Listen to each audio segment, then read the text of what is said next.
With this quote, I wish everyone a wonderful morning. It's my pleasure to welcome you all to the Day 2 of Faculty Development Program on Research Toolbox Reloaded. Now, I welcome Dr. V. Vasanti, Assistant Professor, to deliver the welcome address. Good morning to all. Believe you can, and you are halfway there with this inspirational quote. I'm delighted to welcome our esteemed chief guest, principal, director, research scholars from various colleges, staffs, and my beloved students to the Faculty Development Program. Welcome together to embark on the journey of learning and growth. First and foremost, I would like to extend a warm welcome to our chief guest, Dr. P. Balamurugan. We are honored to have you here with us today, sir. Your presence and guidance will inspire us and motivate us to achieve great height. We welcome you, sir. I would like to also extend a warm welcome to our Head of Department, Director, Dr. A.V. Senthilkumar, sir, who has a leadership and expertise have played a crucial role in shaping the academic excellence. To all the staff members, I want to express my gratitude to all your dedication and hard work and creating nurturing environment to our staff members and research scholars and my beloved students. Your commitment to their success is truly commendable. Once again, I welcome you, sir.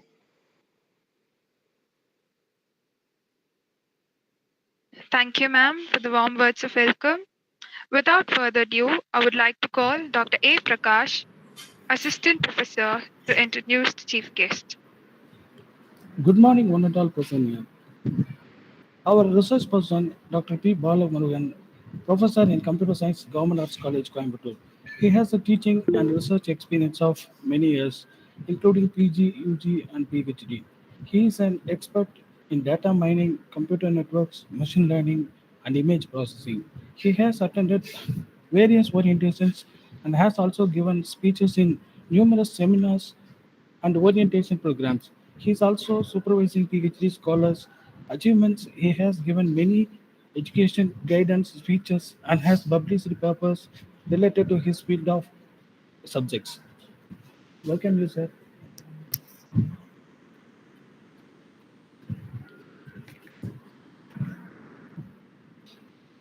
Thank you, sir.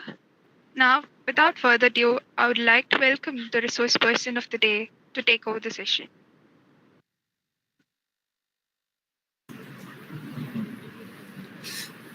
Okay, thank you. Good morning, one and all person over here. First of all, I thank the management, the Hindustan College of Arts and Science, and Principal Sir, Professor Ponuswamy, and the Director of Computer Science and MCA, Dr. A.V. Senthilkumar Sir, and Dr. Prakash. I want to introduce myself. Then I thank the Vasanti Madam of MCA to welcome the gathering, and also I thank the Lavanya want to present the MOC.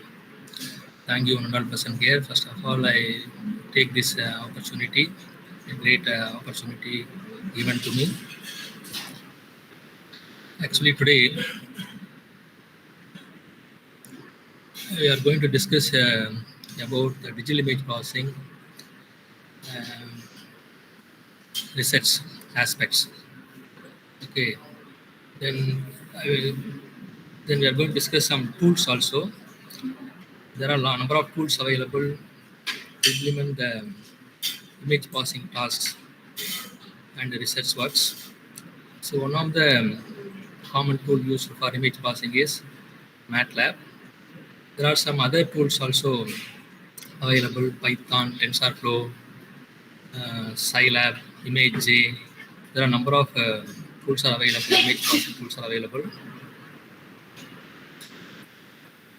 So MATLAB is one prominent tool to implement the image processing tasks.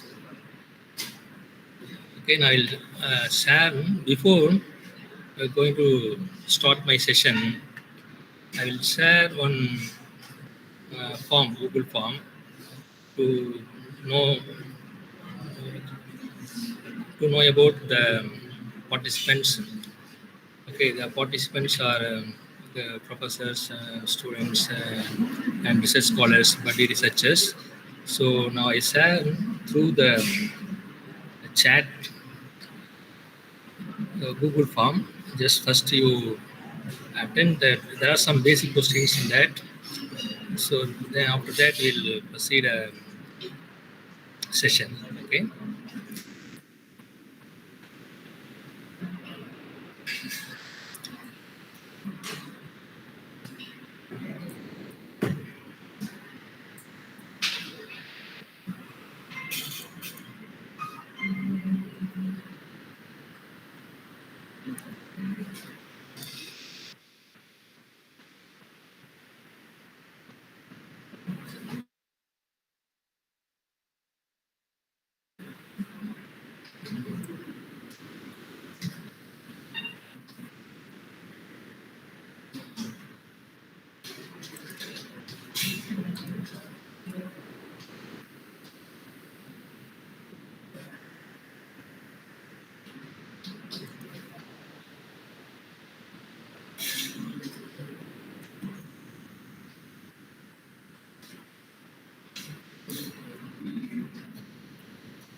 The participants, I shared one Google form regarding digital image processing.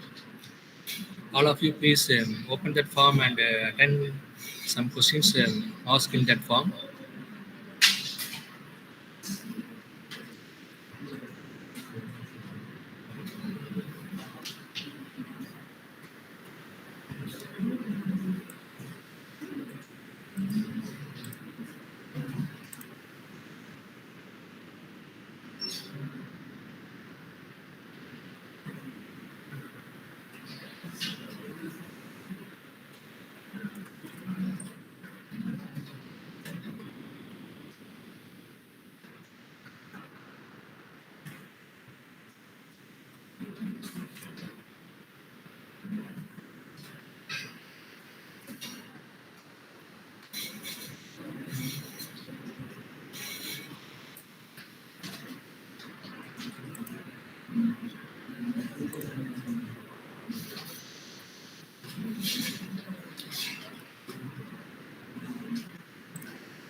Dear participants, I shared on form Google form. I requested to fill the response in that link.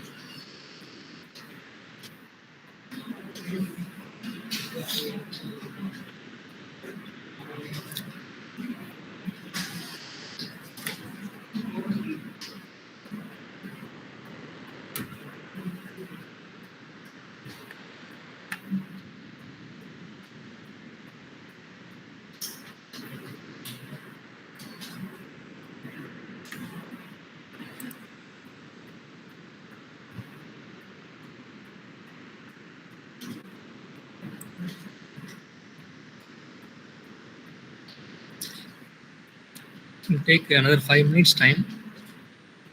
Just very few questions only. Quickly respond to that questions. Then we'll move on to the presentation. It is a survey question only. Just I wants to know your interest on digital image processing.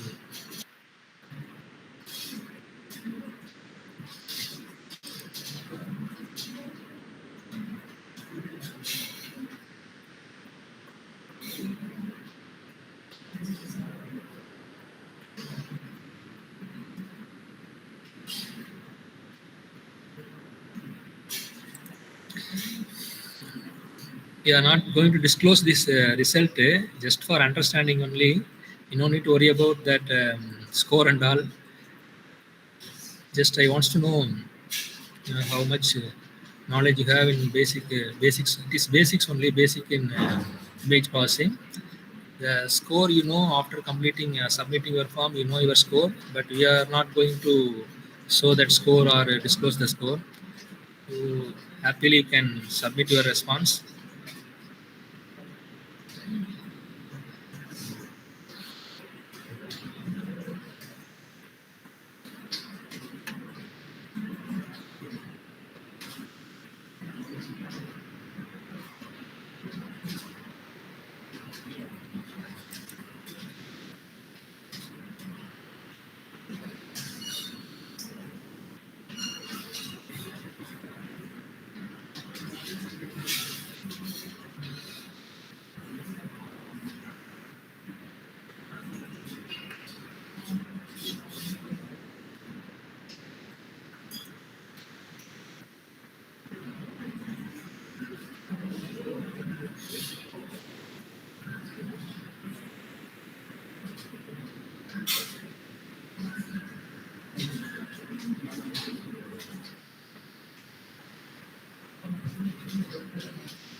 So I want to take this session as a live session, interactive session.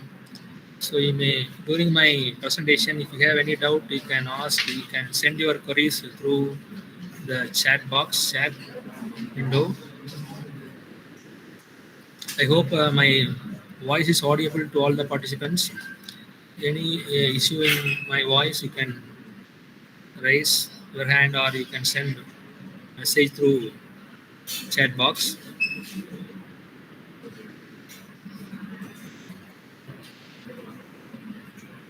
So more than 95 participants are added in this virtual session. 13, around 15 members, 15 participants are responded to that Google form. So next few minutes we'll go to session.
Okay, dear participants, so far around 16 to 20 participants responded that form. The average score is 5.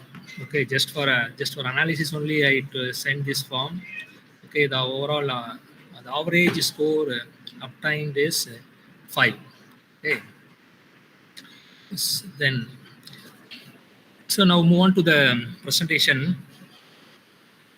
Now I am going to share my PPT.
Dear participants, is it visible to all of you?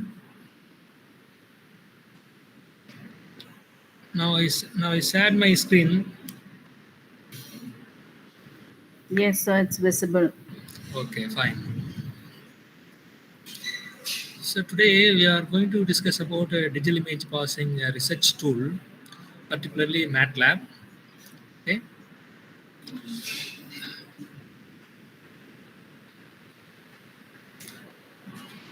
So may I know how many of you working on digital image processing? Otherwise, how many of you know MATLAB? How many of you working with MATLAB? Anyone, please say yes or no with your name. Overall, working with digital image processing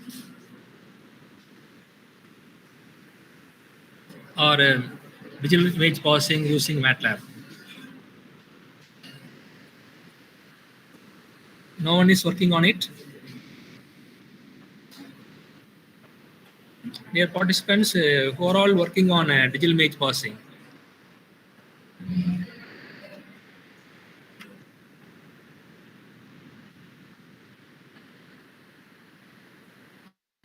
So around 95 participants are in the meeting. Um, just I want to know who are all working on digital image processing or who are all working with MATLAB.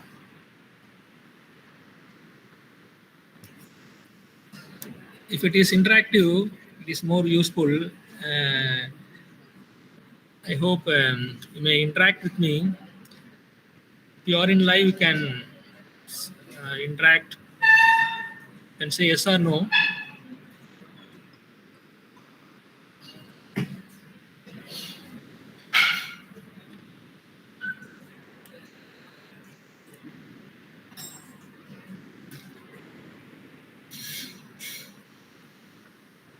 So, okay, some of the participants responded through the chat box using Colab. Niveda Rajaram, digital image processing using Python, working with image processing. Okay. Santini Patel, yes, sir.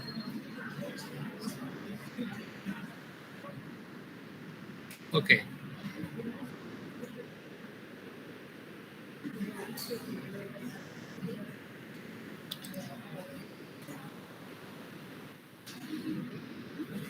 So this is today's my seminar outline, MATLAB basics. Just today we are going to discuss about the basics only, MATLAB basics and image processing using MATLAB. Then I'm going to show some challenges, image processing challenges, and if possible, if you we do some hands-on training, in your machine if you have MATLAB, I will share some exercises so you can work on it. It is basic exercise only. understand the fundamentals of using MATLAB. Okay. See, actually, next this is the form I said. Okay, MATLAB basics. So MATLAB is a matrix laboratory expansion of MATLAB. Is MATLAB stands for matrix laboratory. Easy to use programming languages for a mathematical oriented problem. It supports great numerical computing. Our image processing is available in the toolbox MATLAB slash. The images is one toolbox. It is in the MATLAB root directory root. So like for each field there is a toolbox. For network there is a toolbox. Okay. For statistical there is a toolbox available. Mathematical computation toolbox is available. Actually, MATLAB is a powerful tool for mathematical computation and programming and visualization also.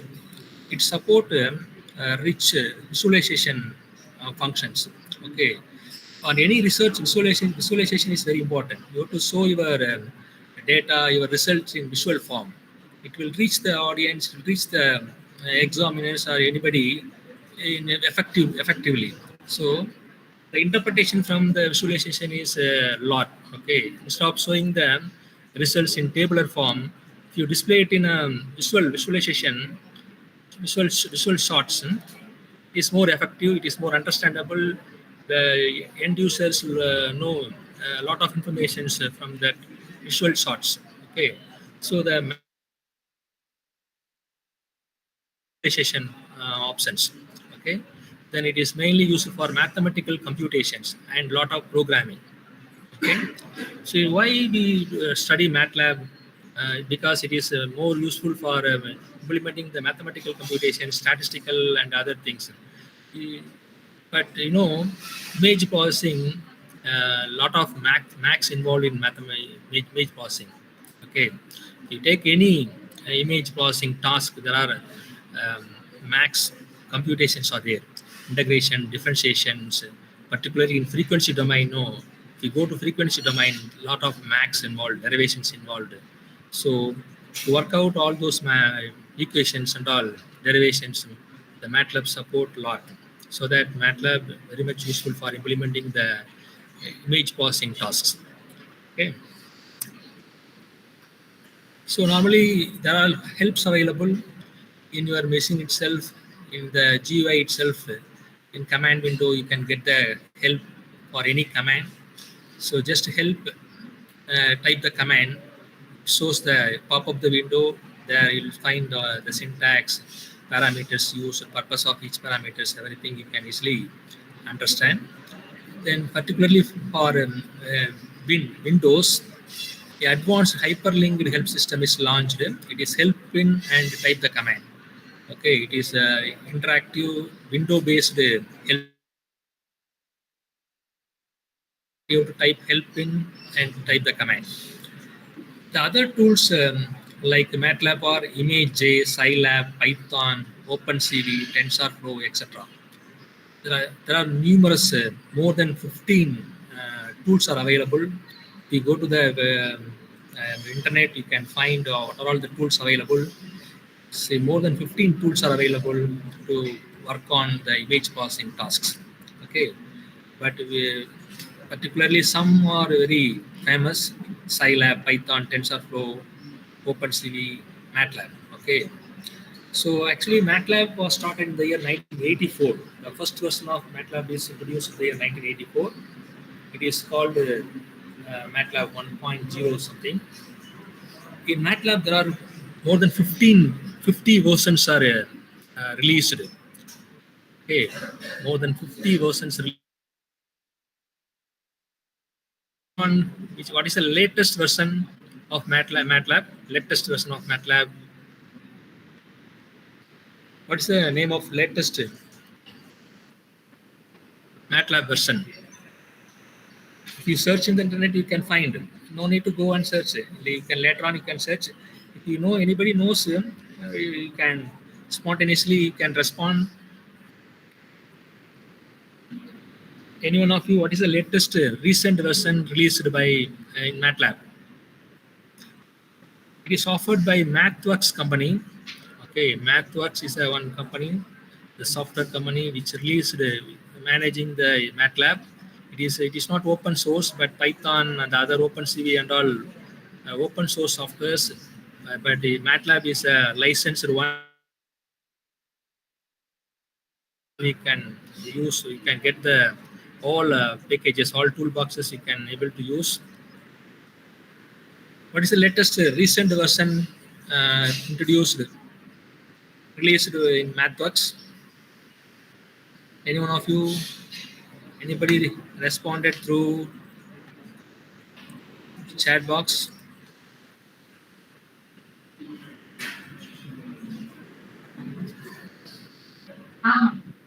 Yeah. The latest version released in 2022, in the Very year good. of 2022. Okay, very good. Anybody, any Sir, other? R 2023, Very good. February 22, 2023. Sir. Oh, I hope okay, very good, very nice. Yeah, recent release is February 22. R 2023, yes. Yeah. In February 20. February 22, the February, release. yeah, The February year is 20. 20. Yeah, very good, very good. Ponmayil Karthik. Okay, Thank you. the Yes, sir. recent Thank release you. is released in the year 2023, the month February 22nd. Okay, you can find it in the net, no problem. But I used 2009 version only. Okay, see every year the new tools are introduced or added in the existing MATLAB. Okay, but for I am working on image processing since my PhD. I was started my PhD in the year 2006. Okay, from that day onwards, I am working on MATLAB. But later on, I switched to Python. But that time, I used 2009. Okay, 2009. But 2006, I started my PhD. But right now, recently, I am working with 2010 only. But for image processing tasks, whatever we are working, whatever I am working, um, I am working on edge segmentation, enhancement. Okay, that and all, the 2010 itself available. Okay, you can upgrade, no problem. But in that 2010 version itself, all the image processing functions supported in that toolbox. Okay, but if you see 2000 every year toolbox is enhanced, added new field. Um, New fields are added. In 2023, introduced what is special in that 2023 version is aerospace industry related tasks are easily implemented in MATLAB. Okay, in aerospace industry, there are a number of problems and thoughts are available. Challenges are there. To implement those problems, to solve those problems, the 2023 version is very much useful. Apart from that, there is a NoSQL support. There are nowadays we are using NoSQL, NoSQL and recent relational databases.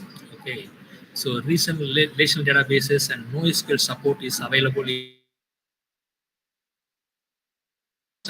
okay, like every version, new things are added, new toolboxes are added to solve the real problems in the particular field. Okay, but for 2010 9 version itself, enough for doing our research, image processing related researches.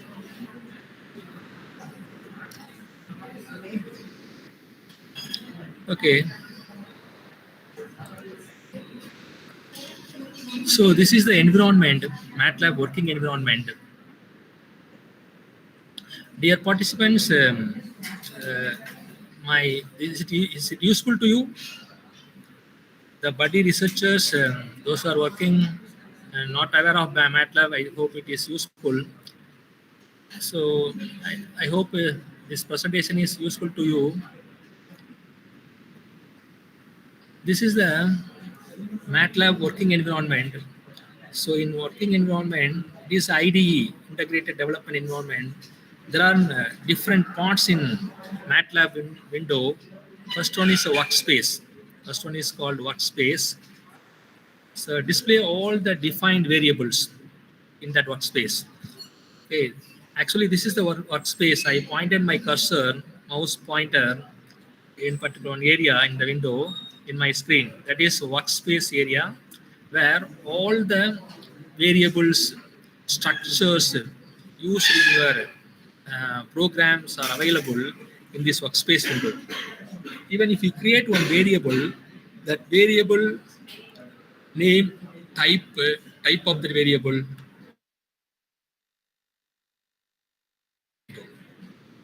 okay. So you can save the workspace for future reference also. Okay, for a whole, but you can save the workspace as a whole, or you can save each variable in one name. Okay, there is a command available, save command. Using the command, you can save whole workspace or individual variables. You can save for future reference. Okay, normally, why this? Why we want to store the workspace data? So normally, if you work with machine learning or any future extraction, okay, normally we used to see, we used to run the program. The result will get hours after 2 3 hours or hours together. We will work after 2 3 days only. You will get the result. No. So that result again, if you want that result, you have to run again. You have to wait for 2 3 hours, 2 3 days.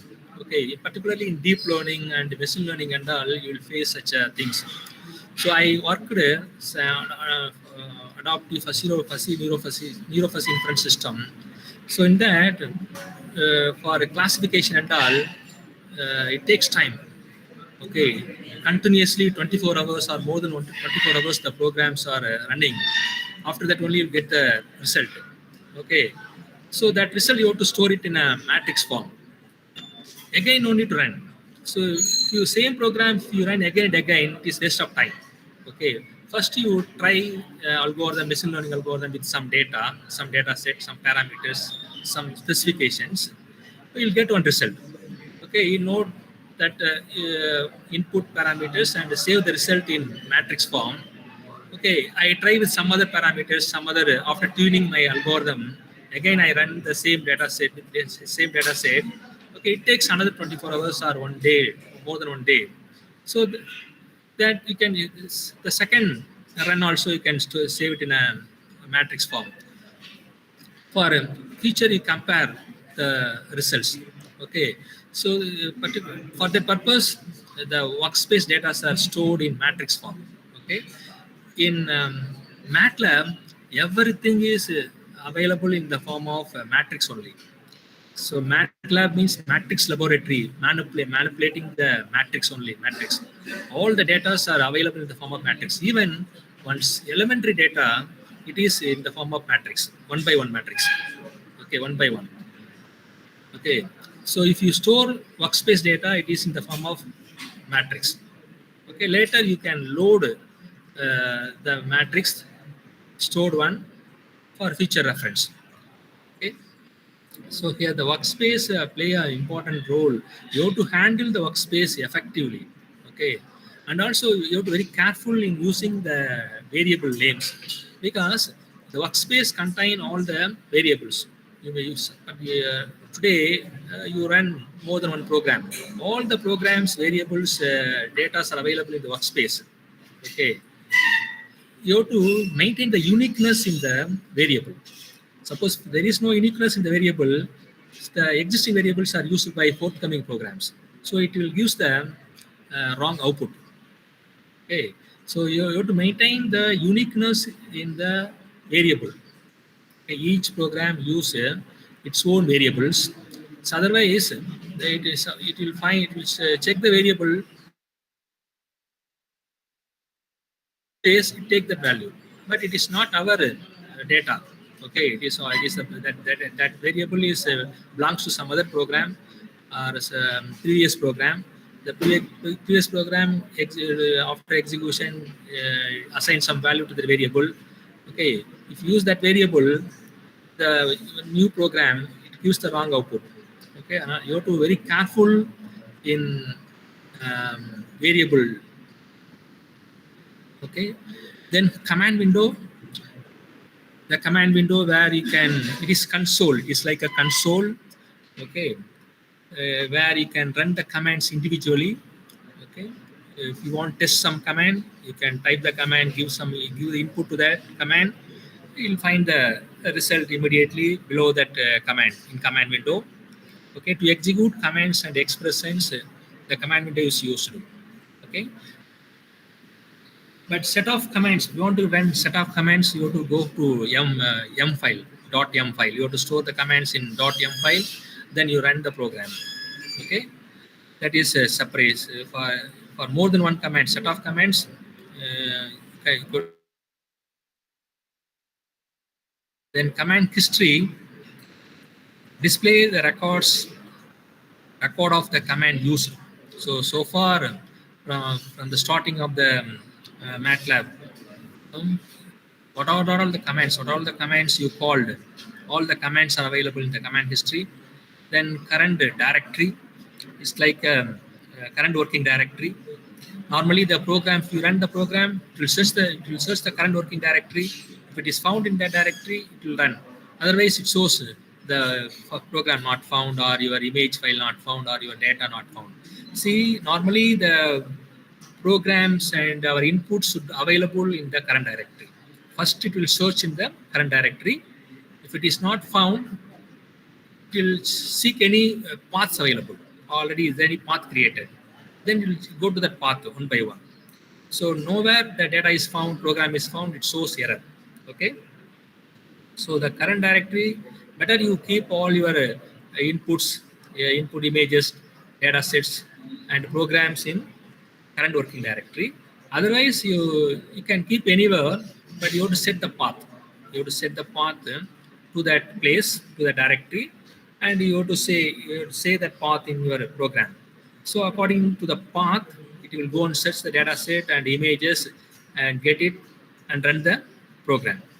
Okay, there are two ways. One thing is you have to keep your things in data in current working directory. Otherwise, you can keep anywhere in your system, but you have to set the path. That path should be specified in first line of the program. Before access the data, you have to specify that path. Then file editor window. Here only we have to define the scripts and functions. The scripts are nothing but the programs. Normally, high-level language programming, we create a program.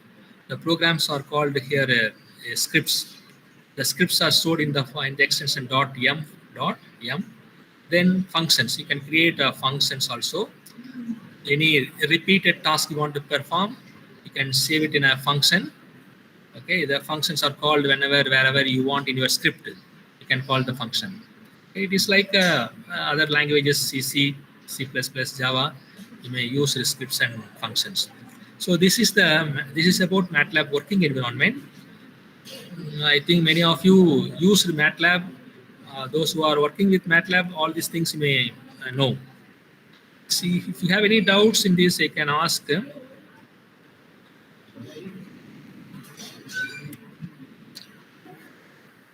Participants, if you have any questions, you can ask.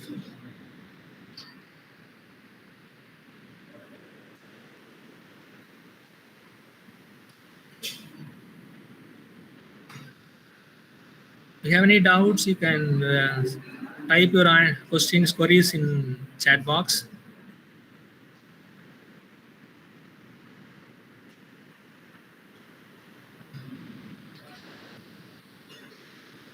Okay, next we move on to next. Sir, excuse me, sir. Yeah. Whether everything will be converted into matrix form instead. Yes, madam. Yes, sure. For any purpose for this, sir? Any? What is the purpose is need to convert matrix form, sir? The purpose is you can easily handle the matrix. If you save it in a matrix, so if you have a feature vector, so for example, Oh, I am working with some data. Okay, if it is in okay, sir. matrix form, there are number of options available to extract the elements from the matrix. There are Okay. a number of shortcuts and number of extraction operators available. For example, colon operator, semicolon operator, comma operators, and all there. Okay, through Okay. that you can handle the any size of data easily. Okay, if Easy. you Okay. have 10,000 by 10,000 matrix, no, our data is stored in 10,000 by 10,000 matrix. I want particular data or particular Okay. column in single command without using any for loop, okay, without using any decision making statements, using single statement, using Single for com. example comma operator, separate colon operator, easily extract the Okay. column, particular column. Okay, such Okay. because handling matrix handling is easy, that's why it is stored in, maybe it is stored in matrix form.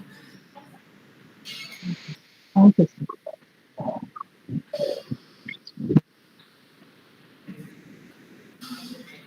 Okay, anyway, today I'm going to discuss some basics only, basics, and some functions, commands related to image processing. Okay, after that I'm going to show some challenges in image processing, what are all the things I did in my research that I'm going to show, and some images I'm going to show. Okay, then I'll give some exercise. Okay, basic exercise related to gray level transformation and some it's spatial domain. Okay,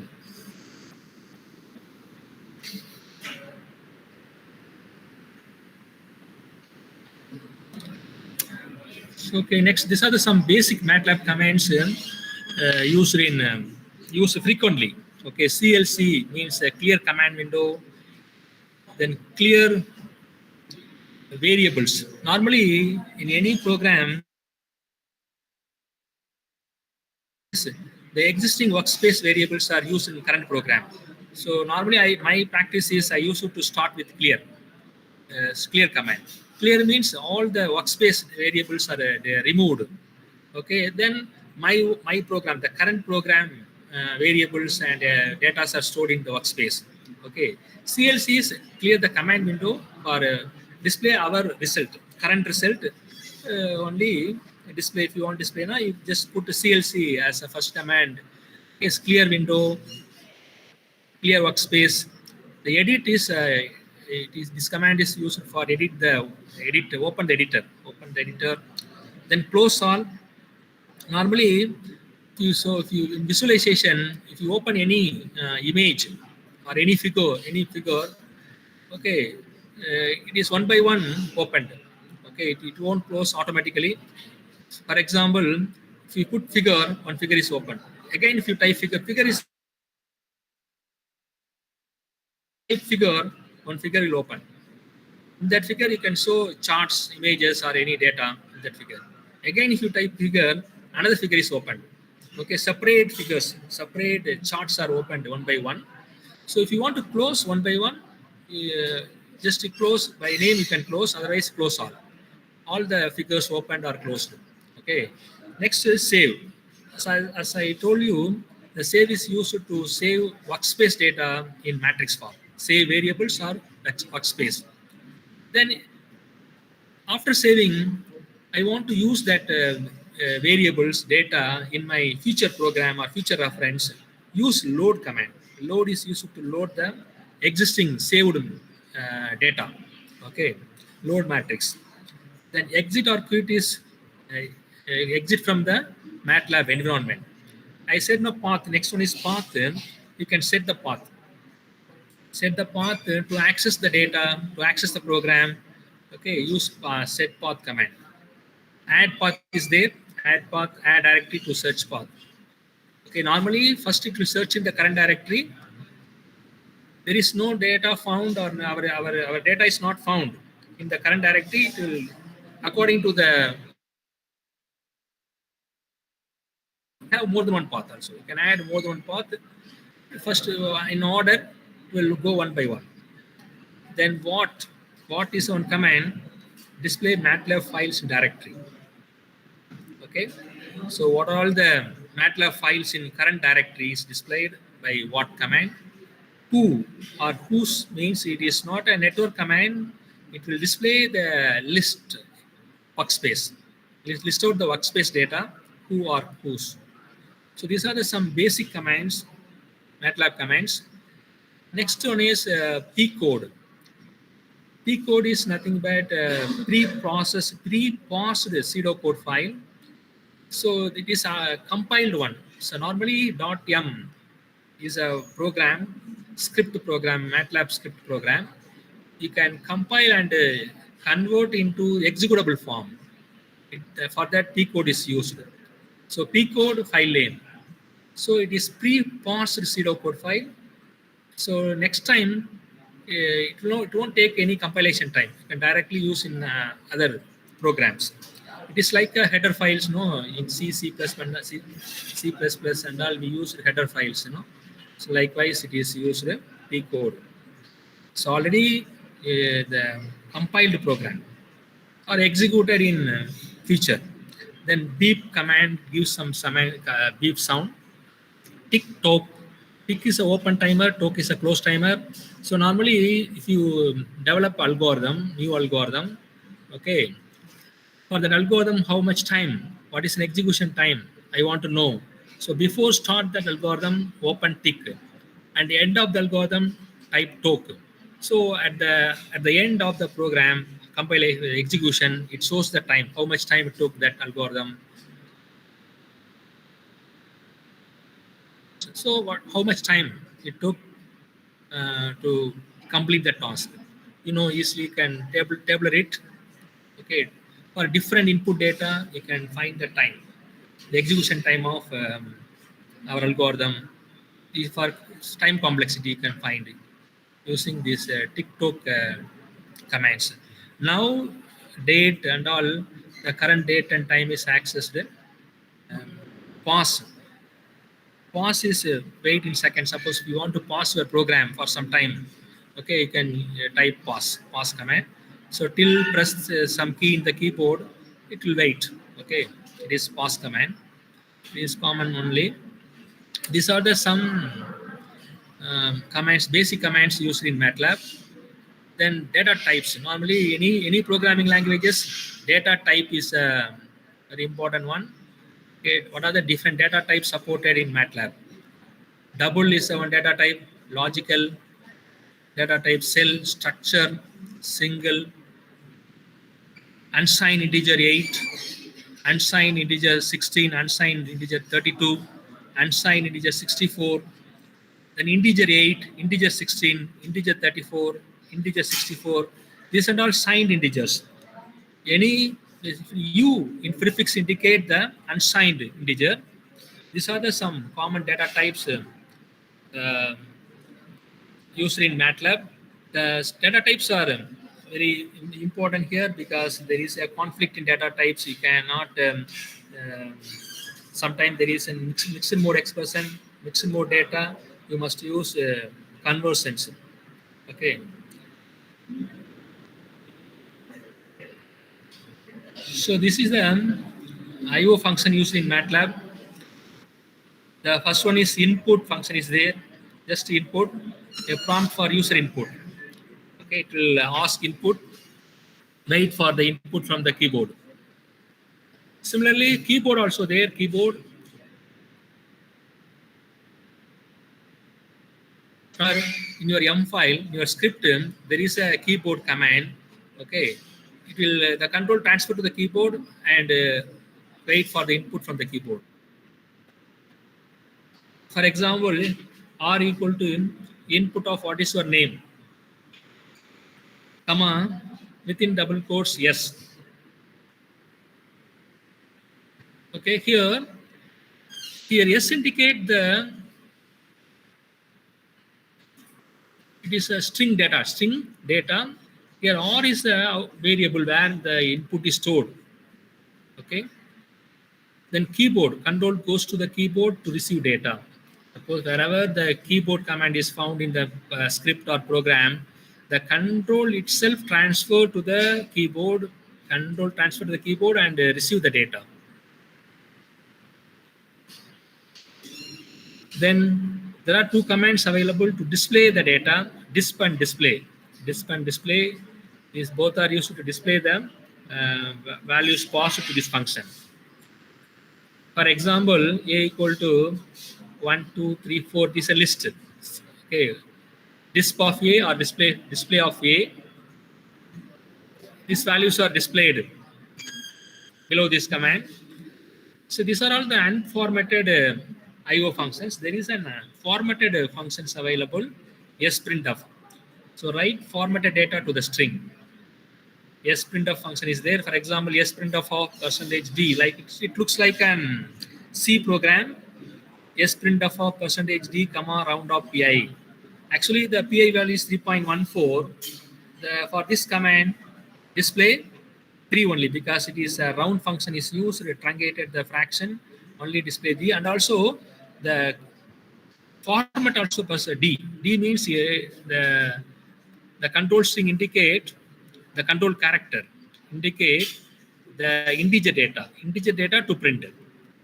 So automatically we use round function also, so it will return only the integer data. The integer is displayed. This is output. Only 3 is displayed, not this percentage. It is normally in percentage is a command. Percentage is a command line indicator, command symbol used in MATLAB. So like slash, for double forward slash, hash symbols are used in command line. So for remarks line, if you want to specify any remarks in your program, we use this double slash asterisk. No, so likewise in MATLAB, if you want to make any statement or any line as a command line, you just put the percentage symbol in prefix. Okay. Then if you want to display a string, pass the character, control characters, percentage yes, hello. Now hello is displayed. These two functions are formatted outputs.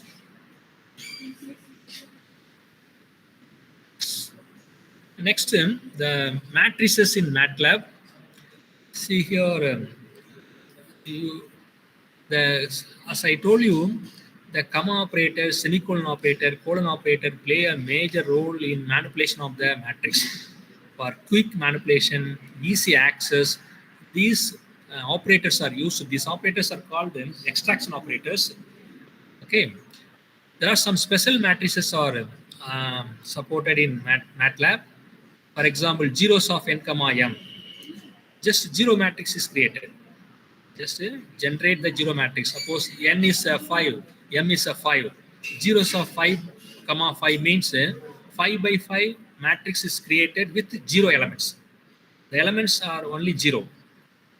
Okay, normally it is used in machine learning to add the labels to the class.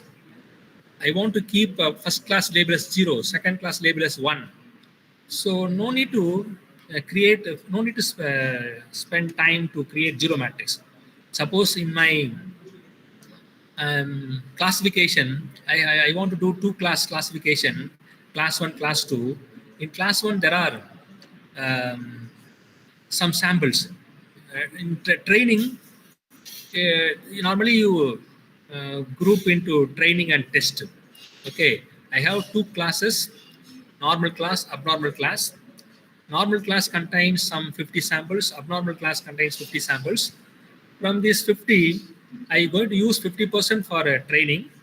Okay, I took first 25 from the normal.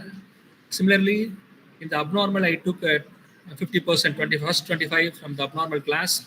Now totally 150.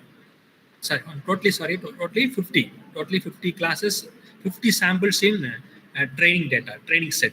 Okay, next test set. Test cells remaining 50% is used formed as a test set. So here in training set, I want to attach the label. For example, first 25 is normal. Next 25 in the training set is abnormal class, abnormal sample. Okay, I want to give a label for a normal and abnormal samples. Normally in that training set, the last column is called label, output label. You have to attach the output label for training set. I want to keep label for normal class is 0, label for abnormal class is 1. Okay, so I want to attach 1 by 25 matrix, 1 by 25 0 matrix, 1 by 25 ones matrix at the end of the training data set. 25 comma 1, zeros of 25 comma 1. It will generate a column matrix, single column matrix. Similarly, ones of 25 comma 1, it will generate the single column matrix with 1. Just attach in the training data set and train the data set using some machine learning algorithm. Then you test it. Okay, test the um, remaining data set based on this training data and labels. Okay, in such case, these matrices are not very much useful. 0 matrix and ones matrix. So you can easily quickly generate the matrices. Then eigen matrix, if you want to create ui of n comma m is used. Then random, I want to generate random matrix. For example, 2 comma 3, 5 comma 3, if we give as n and m respectively, it will generate random numbers. Then if you want to generate the magic matrix, some interesting things available in that magic matrix. For example, if you find a 3 by 3 magic matrix or 5 by 3 magic matrix, so there are some uniqueness in that matrix. If you add the rows, columns, or diagonal elements, the total sum is same. So likewise, to return the matrix. But this and the, I didn't use these random numbers used, zeros used, ones used. I don't know the magic and all, how much used for image processing. But I used in my research, I used 0 matrix, ones matrix, and random numbers. This, if you want to create interesting matrix, magical matrix, you can use this command. Any size magic matrix you can create. Okay. So these are some basic operations on matrices. All operators in MATLAB are defined on matrices. These are some operators: plus, minus, multiplication, division, caret symbol, that is power, colon, semicolon, square root, sine, cos, etc. These are some operators used in MATLAB. Then element-wise operators defined with the preceding dot. So this is something different. I hope it is like nowhere it is found. Dot slash multiplication, dot slash, dot cap symbol. So it is called element-wise operators. The element-wise operators are preceding dot. So what it will do? Suppose I want to multiply 2 matrix, or I want to add 2 matrix. Normally, what we will do? Otherwise, I want to add 2 lists. A list contains 100 elements. List 1 contains 100 elements. List 2 contains 100 elements. I want to add the 2 lists. What to do? We need a for loop. Okay, go to form a for loop. Open the first list. Open second list. Take the first element from the first list. Take the first element from the second list. Add. Likewise, you do one by one. So normally the maximum time is consumed by that decision making and for loop statements. But using these element-wise operators, just put a dot asterisk b. That's all. A dot asterisk b. In single command, the matrix multiplication is done. Like similarly, a dot slash b. That's all. The matrix division is performed in single command in fraction of second. Okay, but if the same thing, if you do it using for loop or any other for loop and decision making statement, it takes more time. Okay, this preceding dot, the element wise operator is very much useful to handle the huge size data set. Normally in research, we use it to handle big data sets. Okay, they are easily handled. You can do arithmetic operations quickly, very fast, using these element-wise operators. Okay. Next is size. By using this, you can find the size of the matrix or size of the vector. Sum of A. By using single command, You can find the column sum. Suppose we have a 5 by 5 matrix. Sum of A means column sum is displayed. There will get a 5 sums. First column sum, second column sum, third column, fourth column, and fifth column sum. Sum of A means we'll get one sum, single sum value. All the elements are added and display the output. Okay. You use one time because it is in matrix, no? So you have to call sum 2 times. Similarly, mean also. Any command you have to call 2 times to get single value. Otherwise, it will return the column sum or column mean or column average or column median, column min, column max is displayed. If you want to call 2 times, you'll get the single maximum, single minimum, single median, or a single average value. So these are the, so one who understand thorough about this extraction operator, it will be very much useful to do your research work. The extracting operators are called colon, semicolon, and comma. Okay. For example, I just demonstrated the extraction operator through some list. For example, R5. R5 is my matrix. So that matrix is, it is not a matrix, it is a list is created. 1 by n list is created. There is single row, n column. 1:2 means 1:2 is to 6. 1:2:6. What does it mean? The starting value is 1, n value is 6, the step value is 2. So automatically it will generate 135. 135 is our, for 1:2:6, it will return 135. Start is 1, end is 6. Okay. Step is 2, no, steps 2. After 5, next one is 7. Even the end value is 6, 7 is not displayed. Okay, 7 it is not included. Similarly, I generated the negative values also. -1, -2, -3. So the result is, the step is -2, starting is -1, end is -7. So -1, -3, -5, -7 is included. Okay, now the list is created. For this command, a list of number is generated as 135, -1, -3, -5, and -7. So this is the purpose of, see here, the colon is, what is the purpose of colon, you know? Range. Colon is used to specify the range and step value. Comma is a append operator. Comma acts as a append operator. Append in the same row. But if it is a semicolon, append in the next column. The next data is added into the next column. Okay. So R5 of 1:3 means first three values are displayed. Here the index starts with 1. Index is start with 1. R5 of 1:3 means first 3 numbers are extracted and displayed. Next, R5 equal to, within a square bracket, R5, R5. So repeated here, the R5, what is R5? Already R5 is, this is temporary.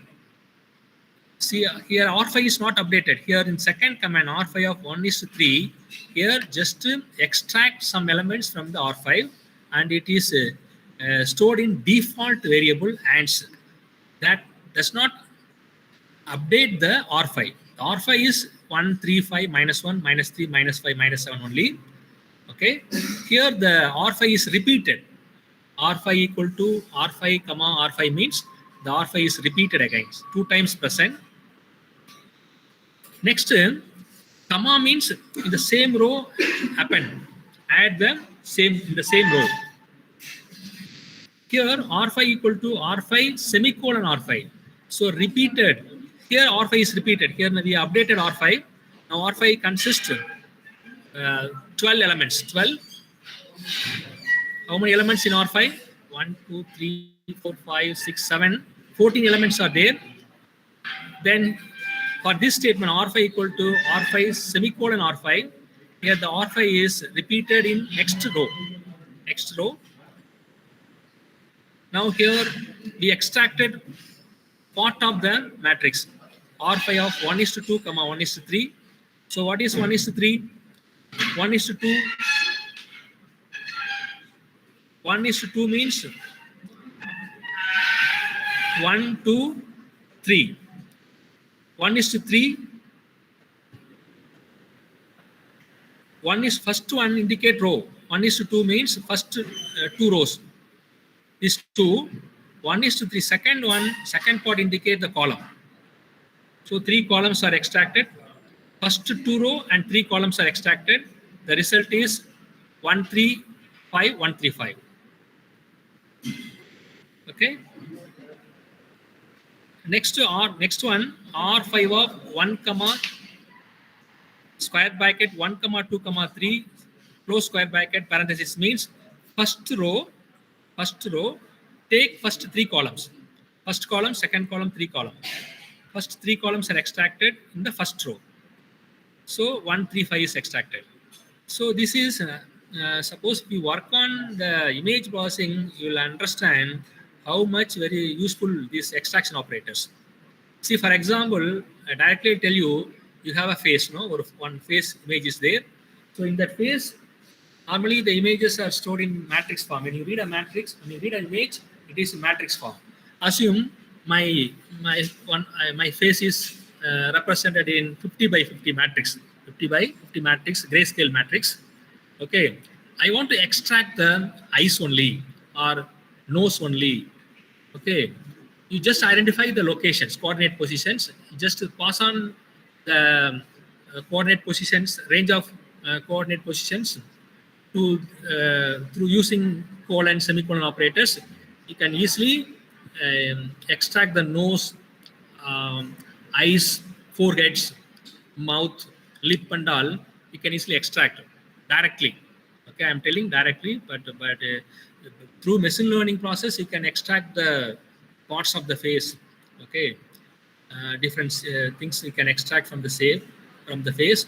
But if you want to directly using coordinate position, if you want to extract, you can try these colon, semicolon, comma operators.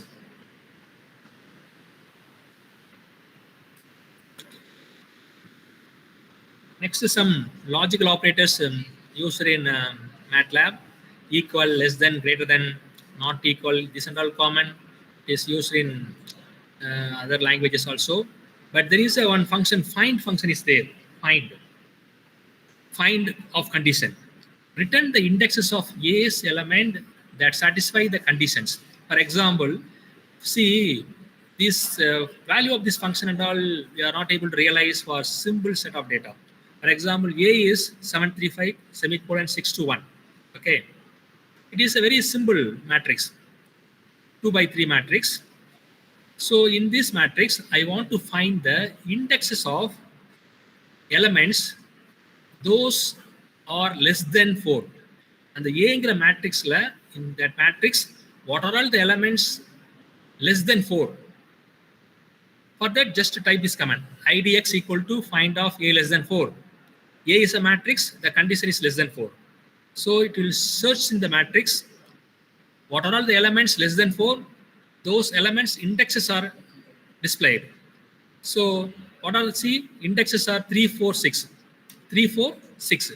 So it is in column order. It is in column order. The seventh element is 7. Element 7 is first element, index 1. 6 is index 2.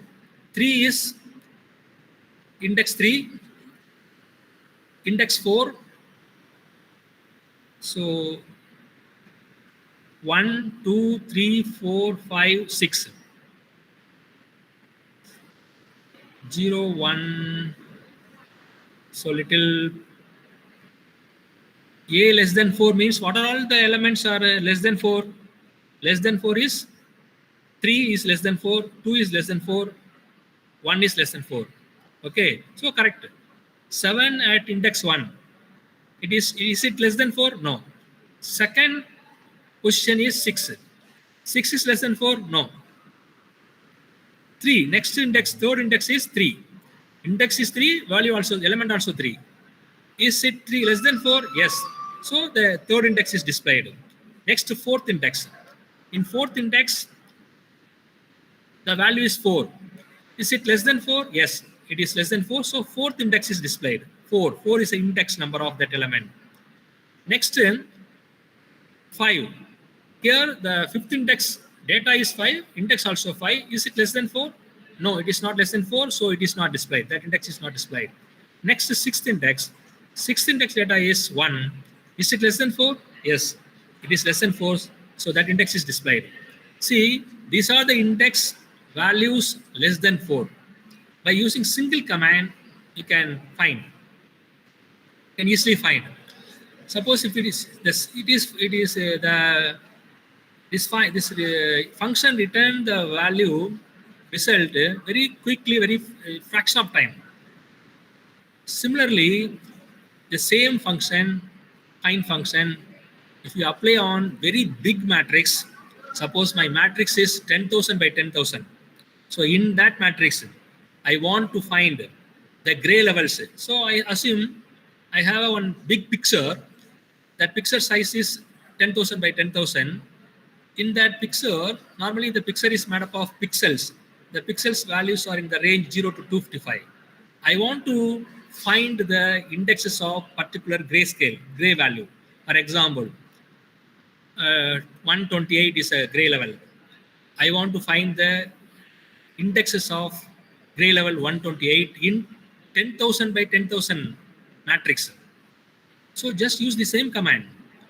Very in fraction of time, it will list out all the indexes where 128 pixel is. So if you work with very big data set, it will be, you will realize the effect of that command. Okay, these are the some logical operators used in MATLAB. These are the some flow control. These are all common.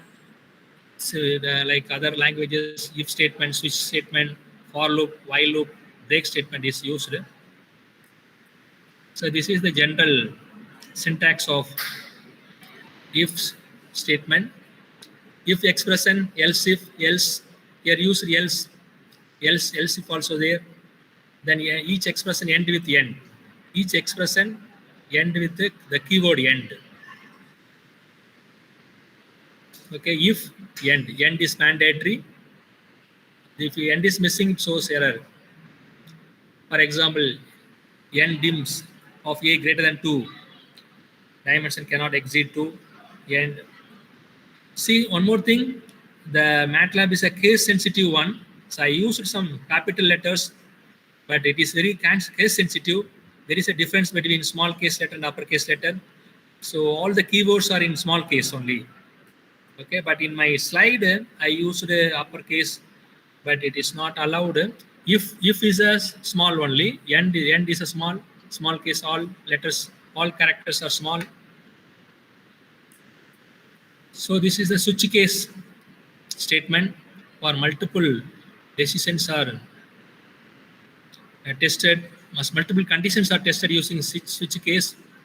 If it is a symbol or one or two conditions, if you want to test, you can use if else if. If you want to test more conditions, you can use a switch statement.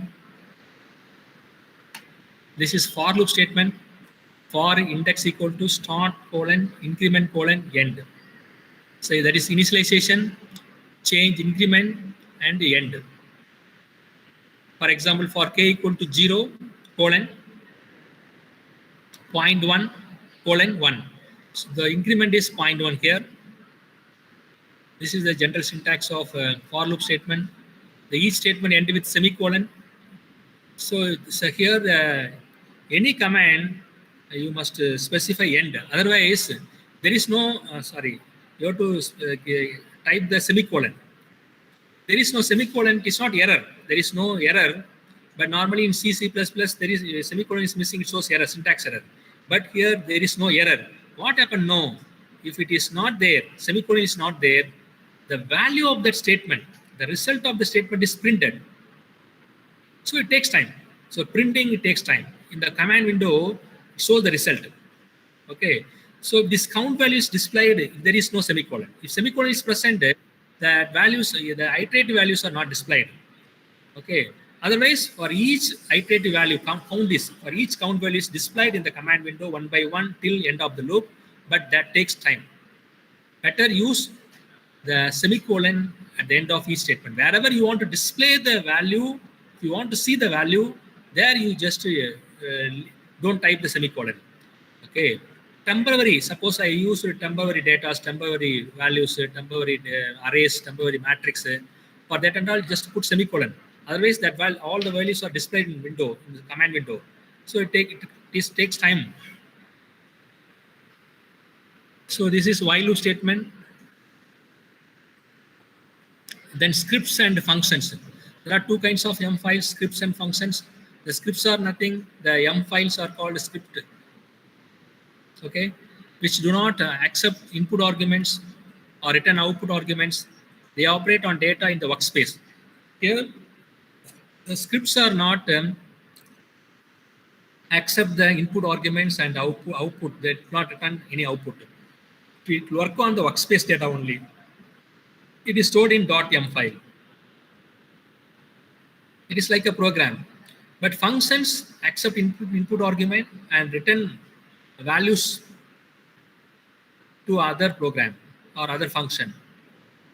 Here the function, the syntax of function of mean comma standard deviation equal to stat of x. Here the stat is a user defined function. Function is a keyword. Here you have to use function. X is the input argument. Mean and standard x is our input. Okay, x is for it may be a list or it may be a matrix or it may be an array. Mean and standard deviations are output variables.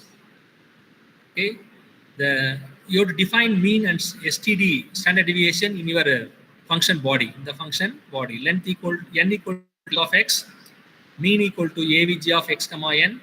See here, this output parameter is defined in the function body. Then std dev equal to sqrt of the function. The standard deviation function is defined here. So this is the definition of function, how to define functions. So you can call this function from any other program, stat of x. Similarly, mean function, avg is my function. It accepts two inputs x comma n. X is a list and n is the number of elements. Sum of x divided by n. The mean is defined. The mean value is defined in this function. This is scripts and functions. Visualization and graphics.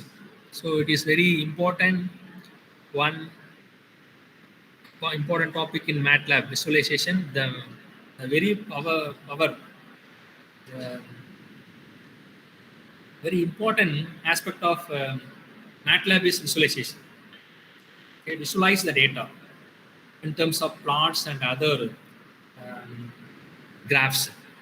So visualization, plot of x comma y. So it will plot the values x and y. Here plot of x comma sine of x.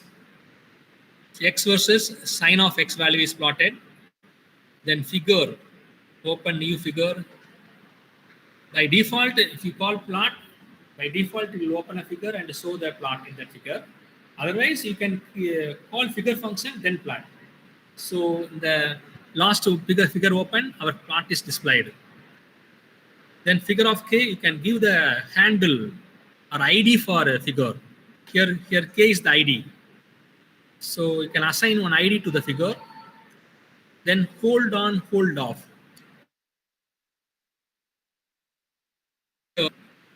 For adding some other graph. So in the same figure, you can add some other data also. For that, you can hold the flag. Hold on means it won't open the new figure for next data. Suppose if I plot some other data, it won't create new figure. In the existing figure itself, add the value. But the x and y value same. X and y value same, but data only. Suppose I have a more than one line graph. Okay, I want to draw plot more than one line. Okay, different data. X and y is same. First you have a data, generate plot in the figure and hold for some time. Then get the next set of data and plot it in the same figure. So it is called hold on, hold off. Then you can specify the axis axis value, x min, x max, y min, y max. Normally, there is a label for x axis and y axis. Can specify the data label for x axis. What is minimum x, minimum in x, maximum in x, minimum in y, maximum in y. Then you can specify the figure title.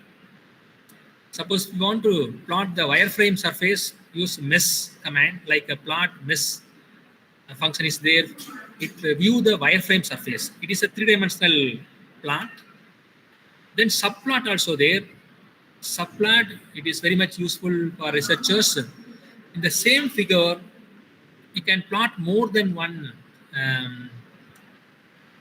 graphs or more than one plots. The same figure, normally each figure is used for one plot.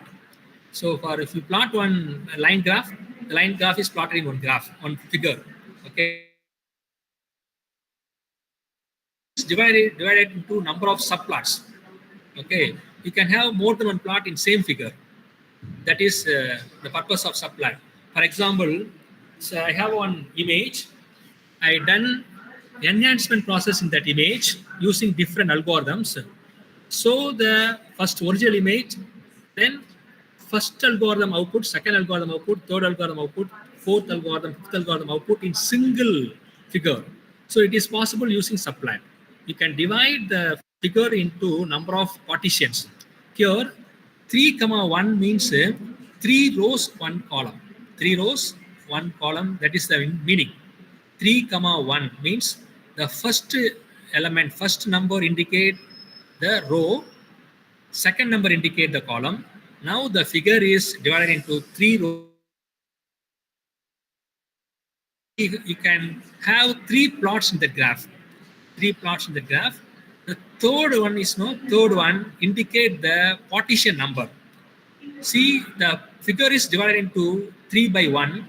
The first partition is called 1. Second partition is called 2. Third partition is called 3.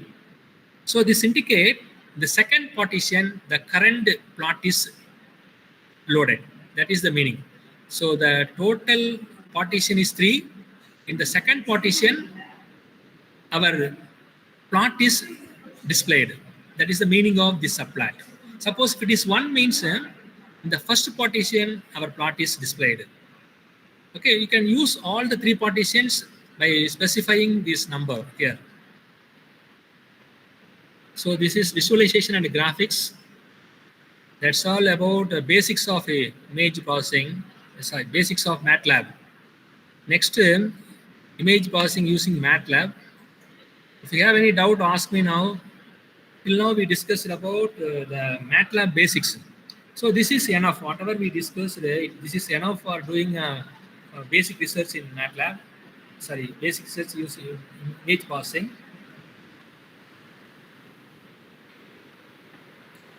So next we are going to discuss about the image processing toolbox. So far, we discussed the mathematical commands, okay, statistical commands, plots, visualization commands, and all discussed so far. So they are very much closely related with image processing tasks. So that fundamental is required for working with image processing. If you have any doubt, ask me. I check the chat box. You can share your queries, doubts through chat box.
Dear participants, shall we move on to next part of session?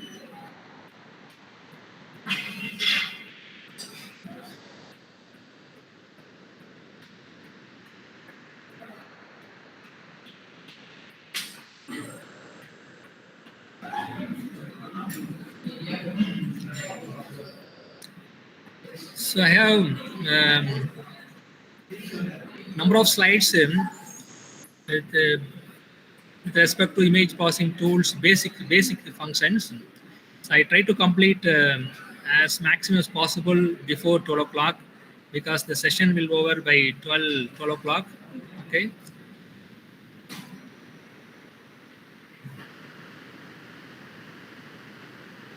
I have two things in second part. One is basic image processing functions in image processing toolbox. Another one is some challenges in image processing.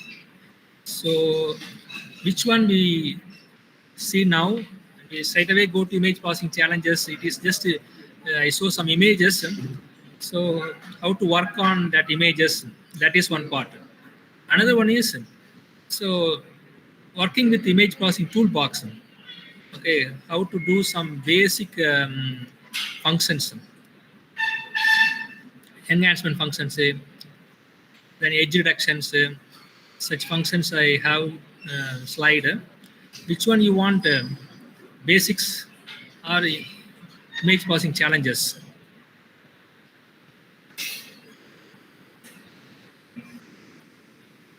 So okay, anyway, start with the image processing basics. So image processing using MATLAB. So the toolbox for image processing support wide range of image processing operations. Okay, see, there are number of tasks available in image processing. So around I asked the questions, no, that question, that form. How many steps in image processing? There are how many of you answered 10? I don't know. So there are around 10 steps in image processing. From start with the image acquisition, image enhancement, image restoration, color image processing, multi-resolution, wavelet, segmentation, object recognition, detection, morphological processing, representation and description. So like there are 10 important steps in image processing, basic steps. They are called the basic steps. So all the steps you can implement through image processing toolbox. Okay. So commonly the image processing toolbox covers these things: geometric transformation, operations, linear filters, transforms, image enhancement, binary image operations, region of interest. So these are the some common things you can use. So further, there are some key features: importing, exporting images, displaying and exploring images, pre-processing images, analyzing images. So working with large images. So these are the uh, features supported available image processing toolbox.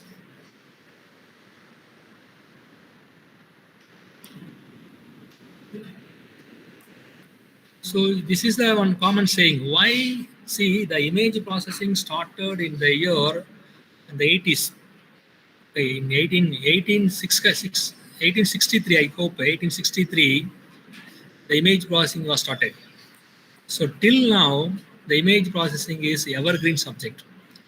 So even there is a AI, generic AI, the image processing play a vital role. So there is a wide scope feature available for image processing. Those who are working with image processing and Python, working with image processing or MATLAB, you have a very good scope opportunities available in AI and AI based applications, generic AI also. Okay. So why this image processing is 1000 words? It is a saying. Okay. So instead of describing a particular object in using 10,000 words, show that object in pictorial visualization form. It is more effective. It will reach the audience effectively. There are a lot of interpretation, lot of informations you can acquire from that image. Okay, so for example, if there is a tree, coconut tree. Okay, if you describe that coconut tree in descriptively in paragraph format using any number of words, it will not register in your mind. Coconut tree in image form, one coconut farm image or particular coconut tree image, if you show, it will easily registered in that in human memory. Okay, okay. So that the picture is very worthful. Picture manipulation, extracting the data from picture is very important. So normally the electromagnetic spectrum, this is the those who are already working with image processing, no need of this. EM is the source of generating the image. The images are generated based on the electromagnetic spectrum. So in the spectrum, there are three parts, two parts: visible spectrum, invisible spectrum. So visible spectrum is our source for generating the image. The images are generated with the help of visible spectrum frequency. Then above and below there are some frequencies. They are used for some other applications. For example, above the visible spectrum, there is ultraviolet rays. It is used in the medical applications. Normally the MRI, CT scan. See, in image processing that also used. MRI image, CT scan image, X-ray image and all we used. Okay. So that images are generated with the help of these gamma rays, X-rays, hard X-rays, ultraviolet rays. It is very sensitive, very harmful to the human body. You have to handle that ultraviolet rays very carefully. Okay. Then below the visible spectrum, there is a infrared waves. It is used in communication purpose. Those who are working with network, ad hoc network, mobile network, they may aware of this infrared waves, radio waves. They are used for communicating the data from one place to another place. So our focus is only visible spectrum. It is in the range 0.4 into 10 to the power minus 6 to 0.7 into 10 to the power minus 7. This range of frequency are used for generating the images. Okay, but normally the image is formed. Image is nothing but the gray levels, color levels. What is gray level? What is color? It is mixing of lights, different frequency of lights meeting at one point. There is a intensity. There is a level, gray level. So some gray level. Okay. So mixing of light is called color or gray level. So these are the behind the color. This visible spectrum is behind the color generation. So electromagnetic spectrum, visible spectrum is the main source of generating the image. You must know how image is generated. You can talk about the spectrum for 1 hour, how the color is generated, what is color, what is the frequency and all. So just you understand how the gray levels or colors are generated. The colors, gray levels are the basic for image formation. Okay, so it is from the electromagnetic spectrum, visible spectrum. So these are the some image processing techniques. These are the some steps you can. Each one is having a research problem. You can do research on image enhancement. You can do research on image restoration. You can do research on color image processing. See, normally people combine the fields. Okay, so it is you can concentrate on particular field. Image enhancement means image enhancement you can do. There is a lot of problems available to do the research in image enhancement. Wavelets you can do. Wavelets alone you can do. Morphing alone you can do. Segmentation alone you can do. Okay, normally nowadays the research see all the steps are combined and they give research problem, form research problems. So you thorough in image enhancement. What are the problems in image enhancement existing? Strategies to solve the problem. Likewise, you can specific. You can select your domains. Okay. Nowadays, the segmentation is a very important field. It is associated with object recognition detection. Okay. In segmentation is widely used in medical imaging. In medical imaging to diagnose the problem, diagnose the disease. Okay, through images, the segmentation is very much useful. Through after segmenting only you can recognize the issue. You have to segment it and recognize the problem, then go for solution. So here, image acquisition to morphing. These steps, for these steps, input is image. See, for image acquisition to morphing, input is image, output also image. But the segmentation, regioning, recognition, these are all in this task or in these steps. Input is an image, output are the features. The features are extracted from the image, and those features are used for recognition or for any other processes. Okay. So input is an image, output is a features. There are a number of features available, state-of-art features available based on the application. For each application, there is no common state-of-art features. For each application, there is a state-of-art features. If I am doing in cervical spine images, so right now, one of the scholar doing research in cervical spine, okay, images, MRI images. So there is a state-of-art features in that problem. So you have to identify the state-of-art features in that field, in that image, then use it for problem solving. So similarly, for morphing, recognition, or some others. For example, if you take a brain tumor is an image. So in that, for that image, you can try to find the state-of-art features. Okay. So for that, these last three, the input is an image, output is a features are extracted. So these are the MATLAB can support import, export several image formats: BMP, GIF, HDF, JPG, PCX, PNG, TIFF, XWD. These are the image formats supported in MATLAB. These are the storage formats. There are types of images available, that is different types of images. These are the storage formats supported in MATLAB. Type of images we'll see next screen. So just this is one small code, simple statement to read and write the images through MATLAB. So I have an image, I want to read and convert into matrix. So this is the statement: F equal to imread of lena.jpg. Here the reads an image into MATLAB environment. Now the Lena image is read and come into the MATLAB environment. It is in the workspace. Now the Lena image is available in the form of matrix. Depends upon the size of the image. Your image size is 128 by 256. Now 128 by 256. If it is color, three-dimensional matrix is available in your workspace. Now the matrix is available. You can do manipulation in that matrix. Suppose after reading the image, if you want to find the size of the image, m comma n equal to size of f. Now the size is stored in m and n. M is row, n is a column. So give the row and column dimension of an image. Next, another one, x comma map equal to imread of dot TIFF.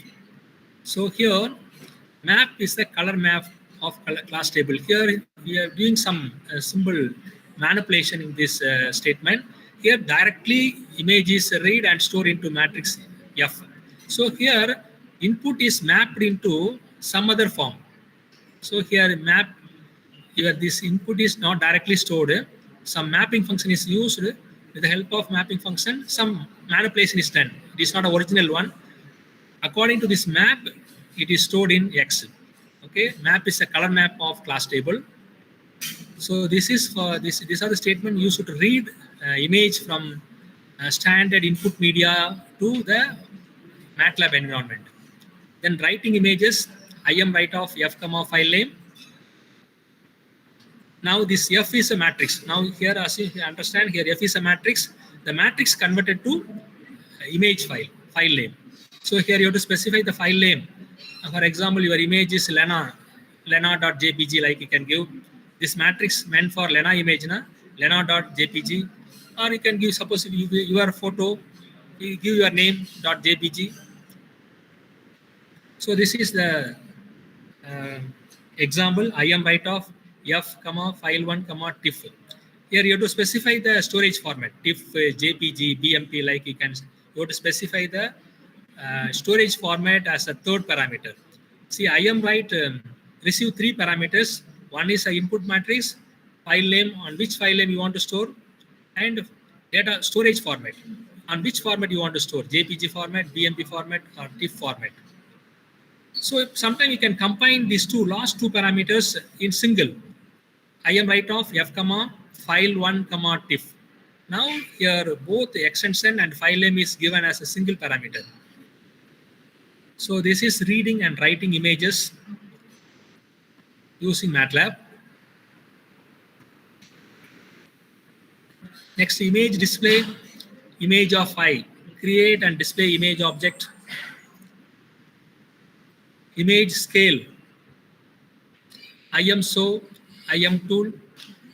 So these first three are used to display the images, but IM tool will display images along with some tools, editing tools, color adjustment tools, contrast adjustment tools are available along with the image.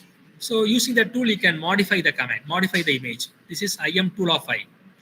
This one, just the first three commands just show your input image in figure, that's all. But last one, IM tool of I, open the image with some tools, editing tools. So these are the image conversion.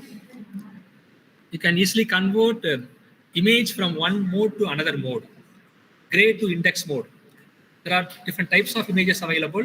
You can convert one type of image to another type of image. The first one, convert gray image to index image. Second one, your image is converted to black and white image. Your image is converted to double. Image is converted to unsigned integer. Index into gray. Matrix to gray. One matrix is converted to gray image. RGB to gray, RGB to index. So these are the functions available. You can get the help for this function by typing help, this command name in command window of MATLAB. The next, what is a digital image? So you must know what is digital image. See, many people are doing digital image passing, but what is digital image? May not know. So digital image composed of discrete pixels. You know picture. Normally the picture is picture contains the coordinate positions and intensity values. Okay. You have to do some two processes on picture, will get the digital image. So digital image, normally nowadays we are taking the photos using digital camera. Those cameras are taking the picture and store it in a digital memory. Okay, it is called digital image, but those two processes, sampling and quantizations, are done. It do sampling and quantization and save it in memory. So any picture, if you apply sampling and quantization process, you'll get the digital image. Okay. So what is sampling quantization? Sampling means digitizing the coordinate values are called sampling. Digitizing the amplitude value is called quantization. So normally it is in continuous form. The picture contains continuous coordinates, coordinate values, and continuous amplitude values. So those continuous data are converted to discrete data. For that purpose, sampling and quantization is used. Okay, digital image composed of discrete pixel of digitally quantized brightness of or intensities. The digital image only numerically represented. the numerical representation of image or picture called a digital image. So there are analog images. In earlier days, we used the film loaded cameras. So in that cameras, the analog image is formed. It is a continuous image. That process is different. But digital image contains only discrete data. So this is the sampling and quantization process. So you can find this picture in Gonsley's book, Digital Image Processing Using MATLAB or Digital Image Processing book. This picture is available. This is a sampling process. This is the continuous data. See, the first one is a continuous data projected on sensor array. So here there is a fraction also. Fraction coordinate இருக்கும், fraction intensities இருக்கும். But here there is no fraction. The coordinates are integral numbers. And the colors also, the integral numbers. This is the B. Second one is the result of image sampling and quantization. This is a continuous image. So this is but if you do sampling and quantization, there is a loss of information that you should accept. It is not a original data. Some loss may be there in the output image. So sampling means digitizing coordinate value. So now what is digitizing coordinate means? So 0 to 1, there are number of coordinates, 0.1, 0.2, 0.3, 0.4. So but we took only 0 and 1. We map in between values into either 0 or 1. That is the sampling. Okay. Digitizing coordinate means normally in continuous coordinate system, there is a intermediate coordinate values between 0 and 1, 1 and 2, 2 and 3, 3 and 4. So we are not going to consider those intermediate values. We are going to map that intermediate coordinate to either 0 or 1, 1 or 2, 2 or 3. Like that we are mapping. That process is called sampling. Then quantization means digitizing the amplitude values. Amplitude means the intensity values or brightness values. Brightness also in the fraction, floating numbers. So we are not going to consider the floating numbers. We are mapping into integral numbers, discrete numbers. That process is called quantization. Normally the intensity values are in the range 0 to 255. Okay, minimum is 0, maximum is 255. There is no more value above 255. So in between 0 and 1, intensity 0 and 1, 1 and 2, 254 and 255, there are number of intermediate intensities. So we are not going to represent that intermediate numbers in digital image. So we are mapping into next previous one or next one, next intensity. So that process is called quantization, that is digitizing amplitude value. Okay. So for this and all, quantization and all, there is some mapping functions available. Just like we cannot map some into zeros or some into 1, intermediate values are not mapped on your own. There are some functions available. That function will help to quantization. Binary image, this is 4-bit gray image. So 4-bit gray image is little better than the 2-bit binary image because there are more colors in this 4-bit gray image, so that we can find the edges, elevations in this picture. So digital image representation, an image is a function defined in 2D coordinate f of x comma y. The value of f of x comma y is the intensity. X and y are the coordinate positions. See, digital image means it is expressed in terms of mathematics expression f of x comma y. So please remember, the digital image involves more mathematics. You should know how the image is represented in mathematical form. See, f of x comma y. F of x comma y is the mathematical expression for a digital image, where f of x comma y is the amplitude value or intensity value. X and y are called the coordinate positions.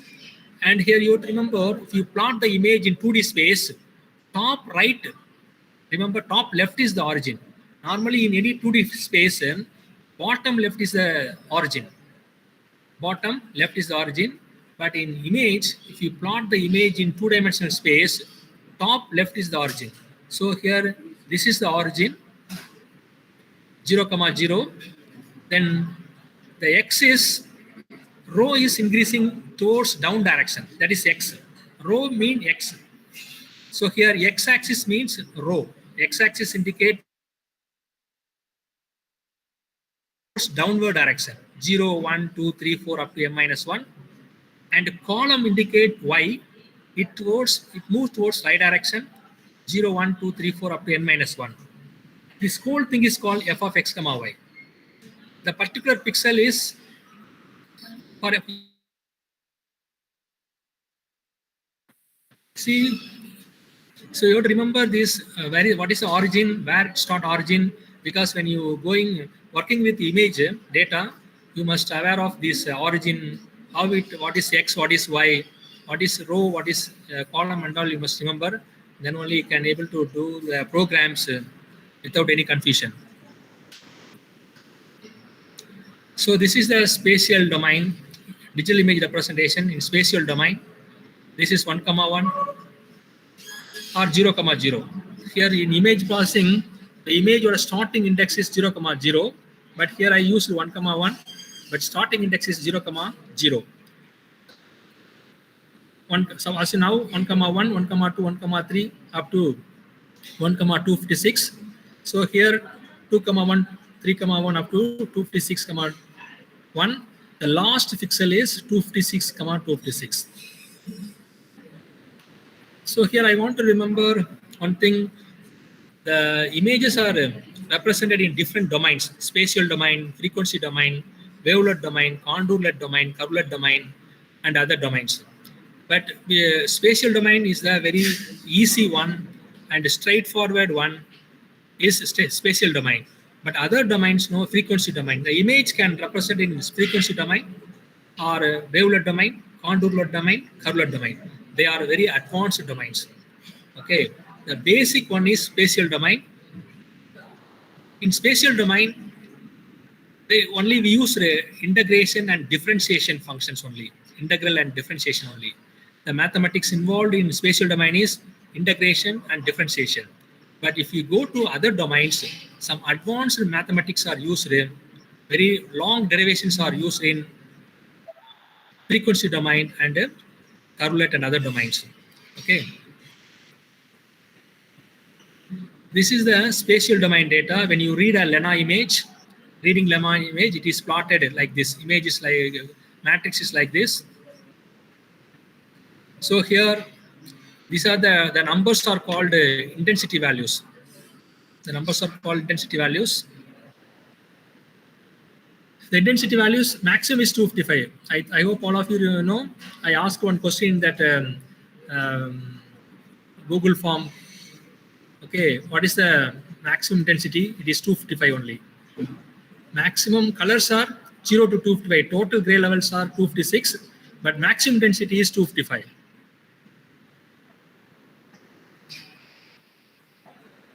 So this is the part of the Lena image. So if you look any pixel value, it is in the 0 to 255 only. See, I want to raise one question here.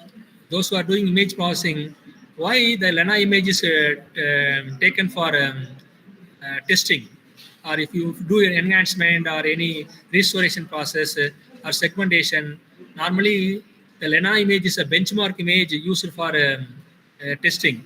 You know why? Why the Lena image is taken as a benchmark for testing our algorithms? Because the Lena image comprises all sort of pixels. All sort of pixels are available, dynamic pixels available in the Lena image, so that it is used as a benchmark image in image processing research. So this is the resizing. There is first IM read, then there are some conversion functions, image conversion functions, RGB to gray, gray to RGB, RGB to index, gray to index. There are functions available. This is IM resize. Originally, it is a 1024 by 1024 image. It is resized into 32 by 32. Only the size is changed. There is no change in the resolution. The resolution is same. It is a 8-bit image. 8-bit image. This is 8-bit image. 8-bit image. This 32 size image also 8-bit. Only the size resized. I equal to im resize of I comma n comma m. So here you have to specify the output image size. If I give 32, 32, this input image is resized to 32, 32. Suppose if I give NS256, MS256, the input image is resized to 256 by 256. Suppose if I give NS256, MS32, the input image is resized to 256 by 32. Okay, you can specify value for this N and M. Accordingly, your input image is resized. But there is no change in the color level, gray levels. Gray levels maintain same. Here the gray levels are different. Image is size is same, but gray levels by 1024. The last image also 1024 by 1024, but the gray levels are disturbed. Now the number of gray levels used in this image is different from number of gray levels used in this image. This image has very minimum number of gray levels compared to first image. This image has very minimum number of gray levels compared to previous image. Here the gray levels are, this image does not have 0 to 255 gray levels, but this image has the gray level 0 to 255. But size is same. All the image size is same. Gray levels are different. This may be 8-bit image. This may be a 4-bit, 6-bit image. This is 4-bit image. This is the 2-bit image. Likewise, the gray levels are changed. So here, very simple command I equal to I by n. This is the simple expression to change the gray levels. Originally, originally there are 255 gray levels in this image. Okay, I want to reduce it to 128. Just I by 2. That's all. I by 2 means the gray levels are 255 gray levels are mapped into 128 gray levels. So 0 to 255 mapped into 0 to 128. Suppose if I give n as n value as 4. Okay. Now this input gray level 0 to 255 is mapped into 64 gray levels, 0 to 64. Just based by changing this n value, you can modify the gray levels. So this is the digital image types. Binary image. Read the image.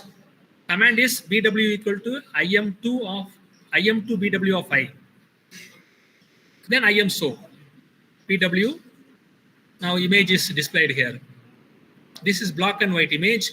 In black and white image, there are only 2 gray levels, 0 and 1. 0 means black, 1 means white. Only 2 colors present in the binary image. It is also called black and white image. Next, grayscale image. I equal to IM read of trees, read image, any image, tree image. This is originally it is a color image, RGB image. It is converted to gray image. GM equal to RGB to gray of I. Then show the gray image. These are the different types of images. This is the color image. The color image contains 3 channels: red channel, green channel, and blue channel. The color image represented using 3-dimensional matrix. Grayscale image requires only 2-dimensional matrix. Black and white also require 2-dimensional matrix. But color image requires 3-dimensional matrix. Each dimension is used for one color. First dimension red, green, and the third value in the third dimension is blue. This is something different, indexed image. So here the representation also different. Instead of matrix, here use 2 things. One is the color map matrix. Another one is index table, color index table. This is called color map matrix. This is color index table. These color indexes are stored in color map matrix. So here, first generate the color index table. What is color index table means? In that image, first find the unique colors. Unique colors are identified. For each unique color, assign one index number. That is the color index table. The first part is generate the color index table for your input image. So that color index table contains unique colors present in the image, and each unique color assign one index number. Okay. Then this color map matrix equal to size of the image. Each element is not here in color map matrix. Each element is not color value. Each element is called index of the index number, color index number. 5 means fifth index color in the color index table. 8 means eighth index value in the color map matrix, color index table. So this is likewise the index image is stored. The main objective of index image is compressing. The images are very much compressed if you store the image in indexed format. Okay, if I know if it is in offline class, I can explain how the image is compressed using the indexed image. But the objective of indexed image is used in image compression. Okay. One of the objective goal of indexed image is image compression.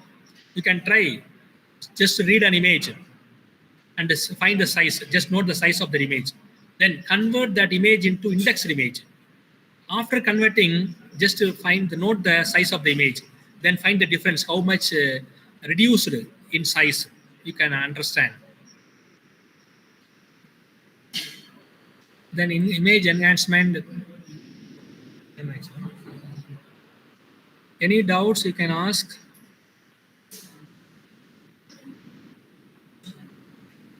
So next part is image enhancement.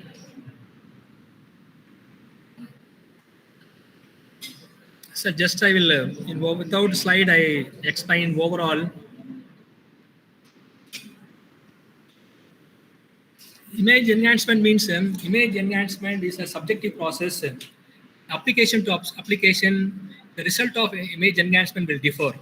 It is a human perception based or application based. There is no fixed result in image enhancement.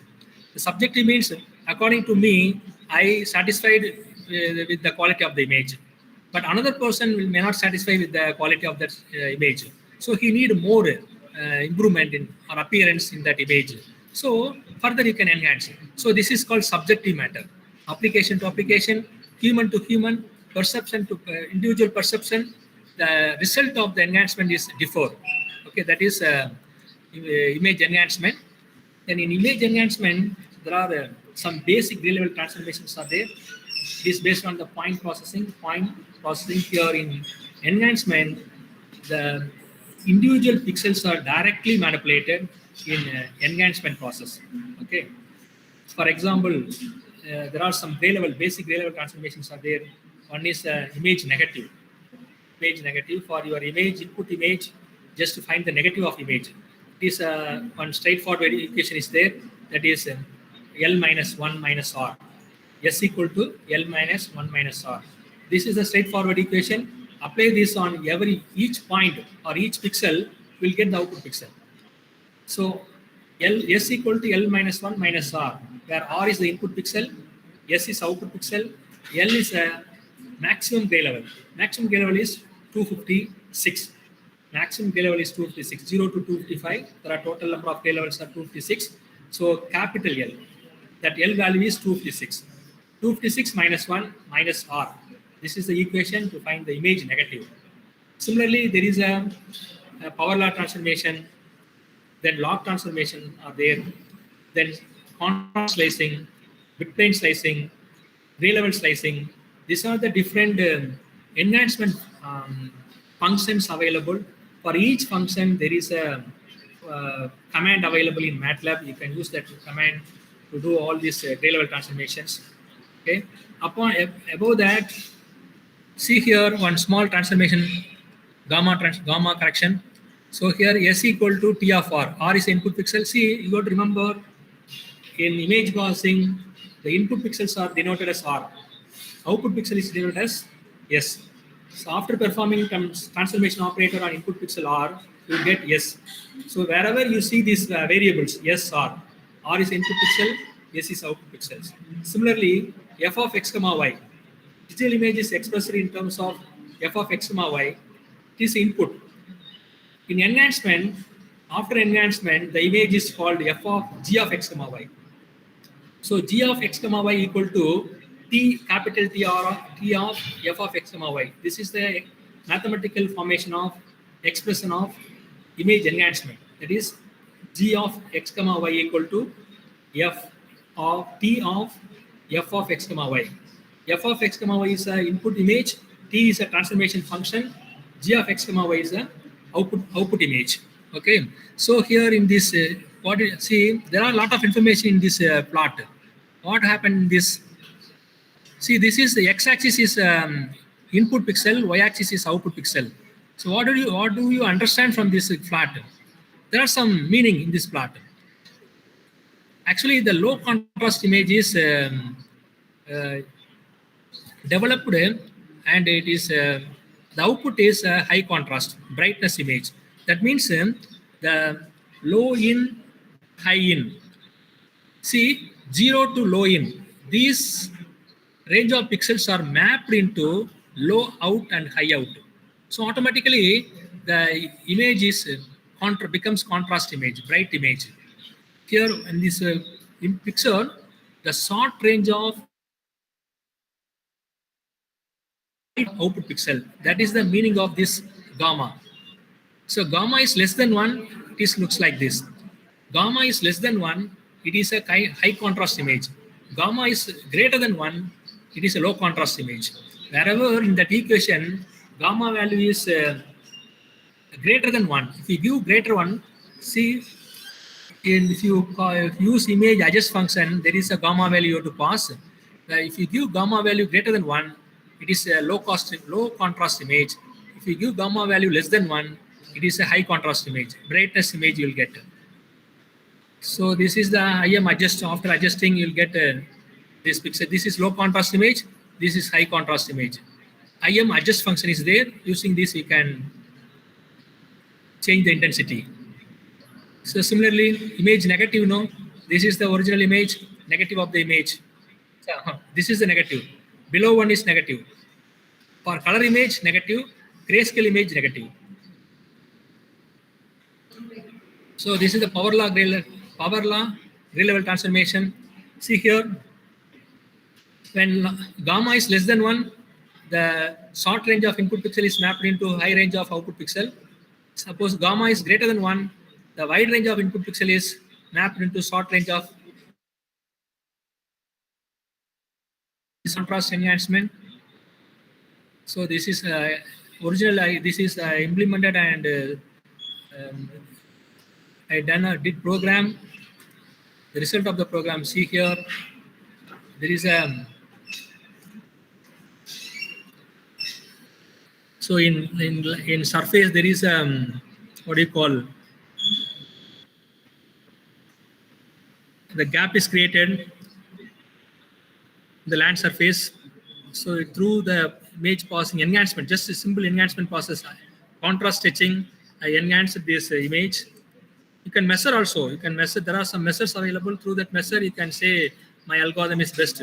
So this is the original image before processing. This is after processing. See now the contrast is increased. Now it is more clear. You can do this. It's very simple. Using very few lines, you can do this work, enhancement, contrast stretching work. So this is a bit slicing. Actually, this is the 7th bit. Your image, this is the original image. This original image is displayed in different slices. This is 0th slice, 0th bit, 1st bit, 2nd bit, 3rd, 4th, 5th, 6th, 7th. So among this, the 7th bit is more significant to the original image. So you discount all this. Just keep this alone. So this will help to reduce the size of the image, memory size. So more informations are available in 7th bit. The more informations are available in 7th bit. But see, 0th bit, there is no much in data. So this is matched. The original image is matched with the 7th bit data. So remaining you can leave, set as 0, It is also like indexed image. The bit slicing also help to compression, image compression. This is histogram processing. So this is the image, original histogram. See here, the pixels are present in all the gray levels. See, this is the low contrast image. See the histogram. By looking the histogram, you can find what type of image it is. See, this is okay. The histogram is like this. There is no, all the pixels are not present in the image. But here, after equalization, histogram equalization, this is equalized image. The quality is improved. And if you look the histogram plot, the pixels present from 0 to 255. The dynamic range of pixels present. Here, dynamic range is missing. Only the specific range of pixels present in the image, in low contrast image. Remaining pixels are missing. See here, below and above, there is no pixels. Okay, but here in dynamic range of pixels present. So this is another one example, histogram equalization. Here the edges are very difficult to find. Here the edges are highlighted. After the command is his HISEQ. By using single command, you can enhance the contrast.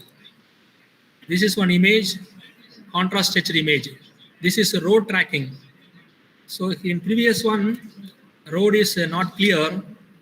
By a simple contrast stretched, the road now it is clearly identified. And also it is used in a medical field. By simple image arithmetic operations, the noises are removed. Another one is filters. It is little another level of image enhancement. So far we discussed the basic gray level transformation. Next one is using spatial filter. It is a sliding window is used in filters. There are a number of filters available, sharpening filters, smoothing filters, high pass, low pass filters are there. So that is next level of image enhancement. This is moving windows.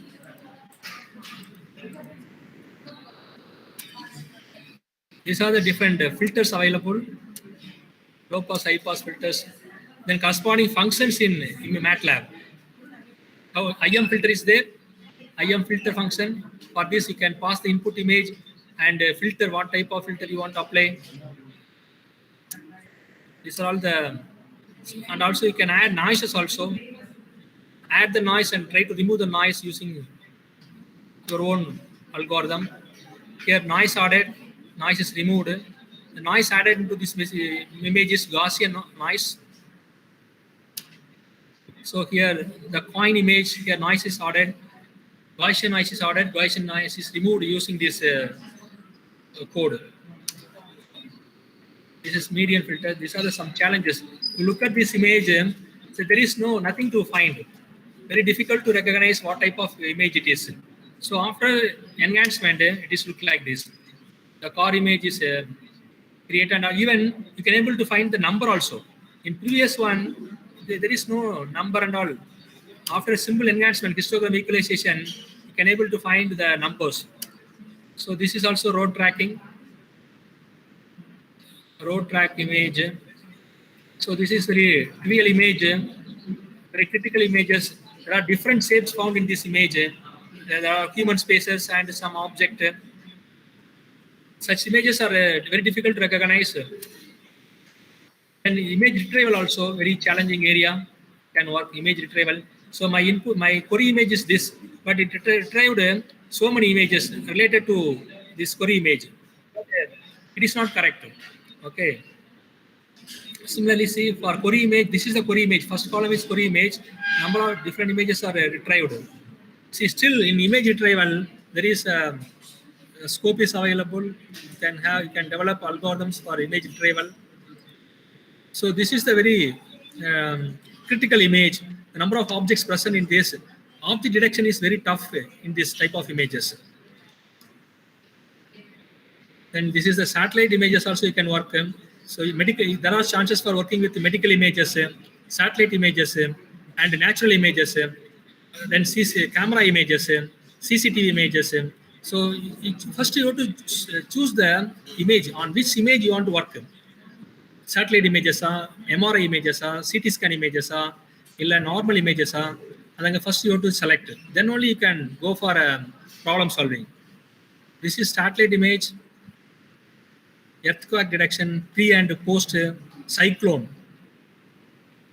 This is my research experience. I done research on coconut tree detection, coconut tree disease detection. So I try to identify, I developed a method for detecting the leaf rot disease.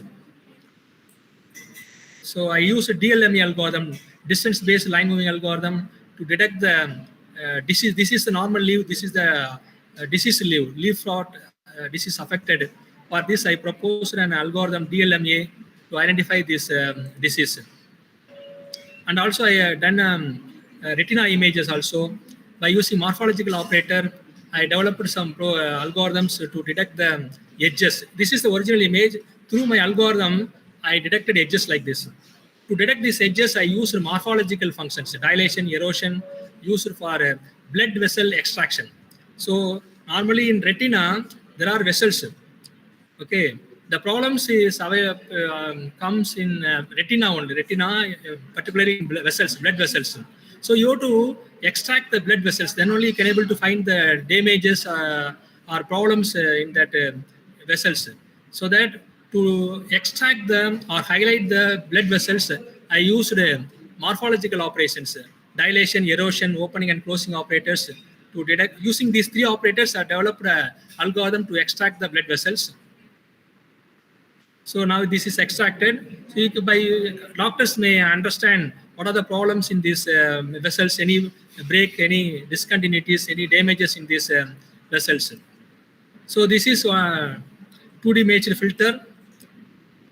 I used one filter in between after vessels. I got this result. This is called adaptive local thresholding algorithm is used for extracting the vessels. I hope that's all. Thank you for your patient listening to all the participants. If you have any doubts, you can ask me now.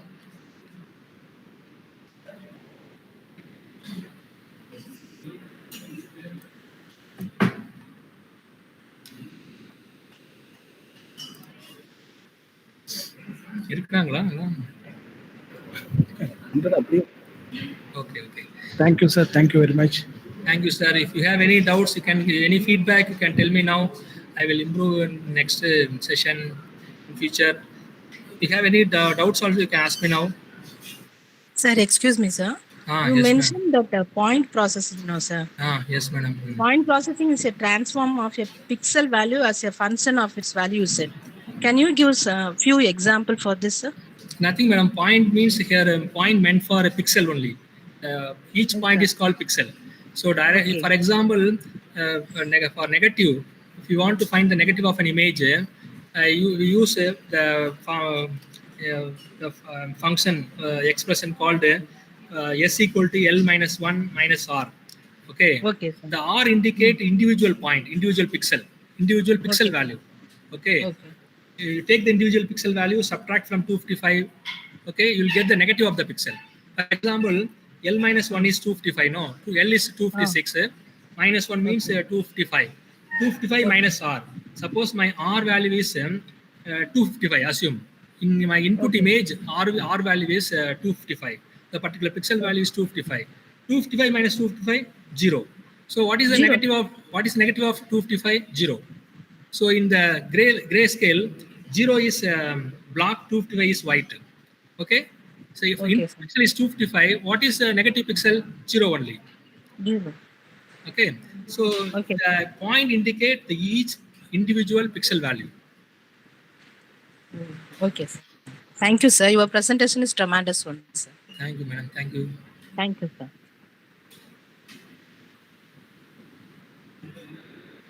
Any other questions? Any feedback?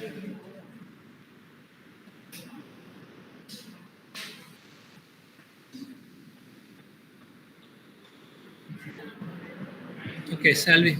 Yes, sir. Okay.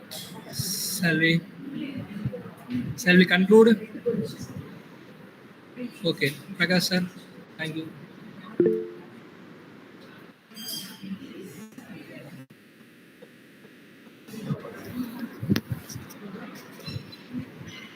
Thank you, sir. Thank you very much for your nice presentation.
Greetings to everyone present today, including our distinguished resource person, Dr. P. Balamurgan sir, esteemed director, Dr. A.V. Senthilkumar sir, respected faculties and participants. It is an honor to have the opportunity to express my appreciation to all the individuals present. I'm grateful to the esteemed delegates of the Faculty Development Program for their presence and efforts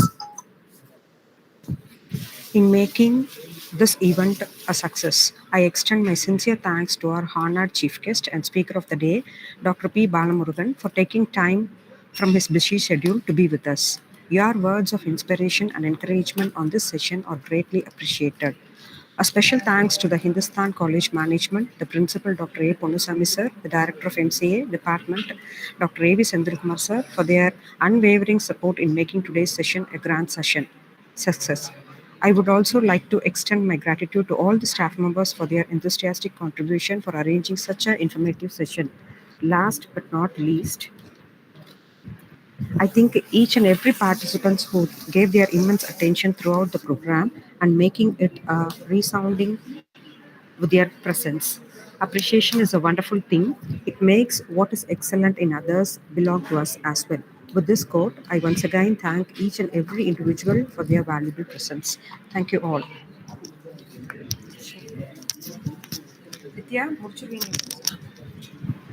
Thank you, Revati ma'am.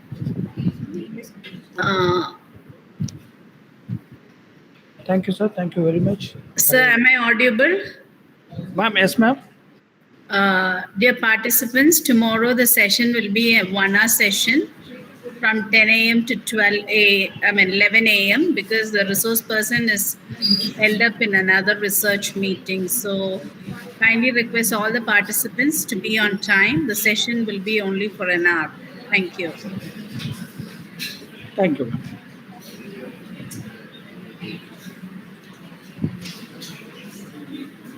So thank you, sir. Can we wind up the session?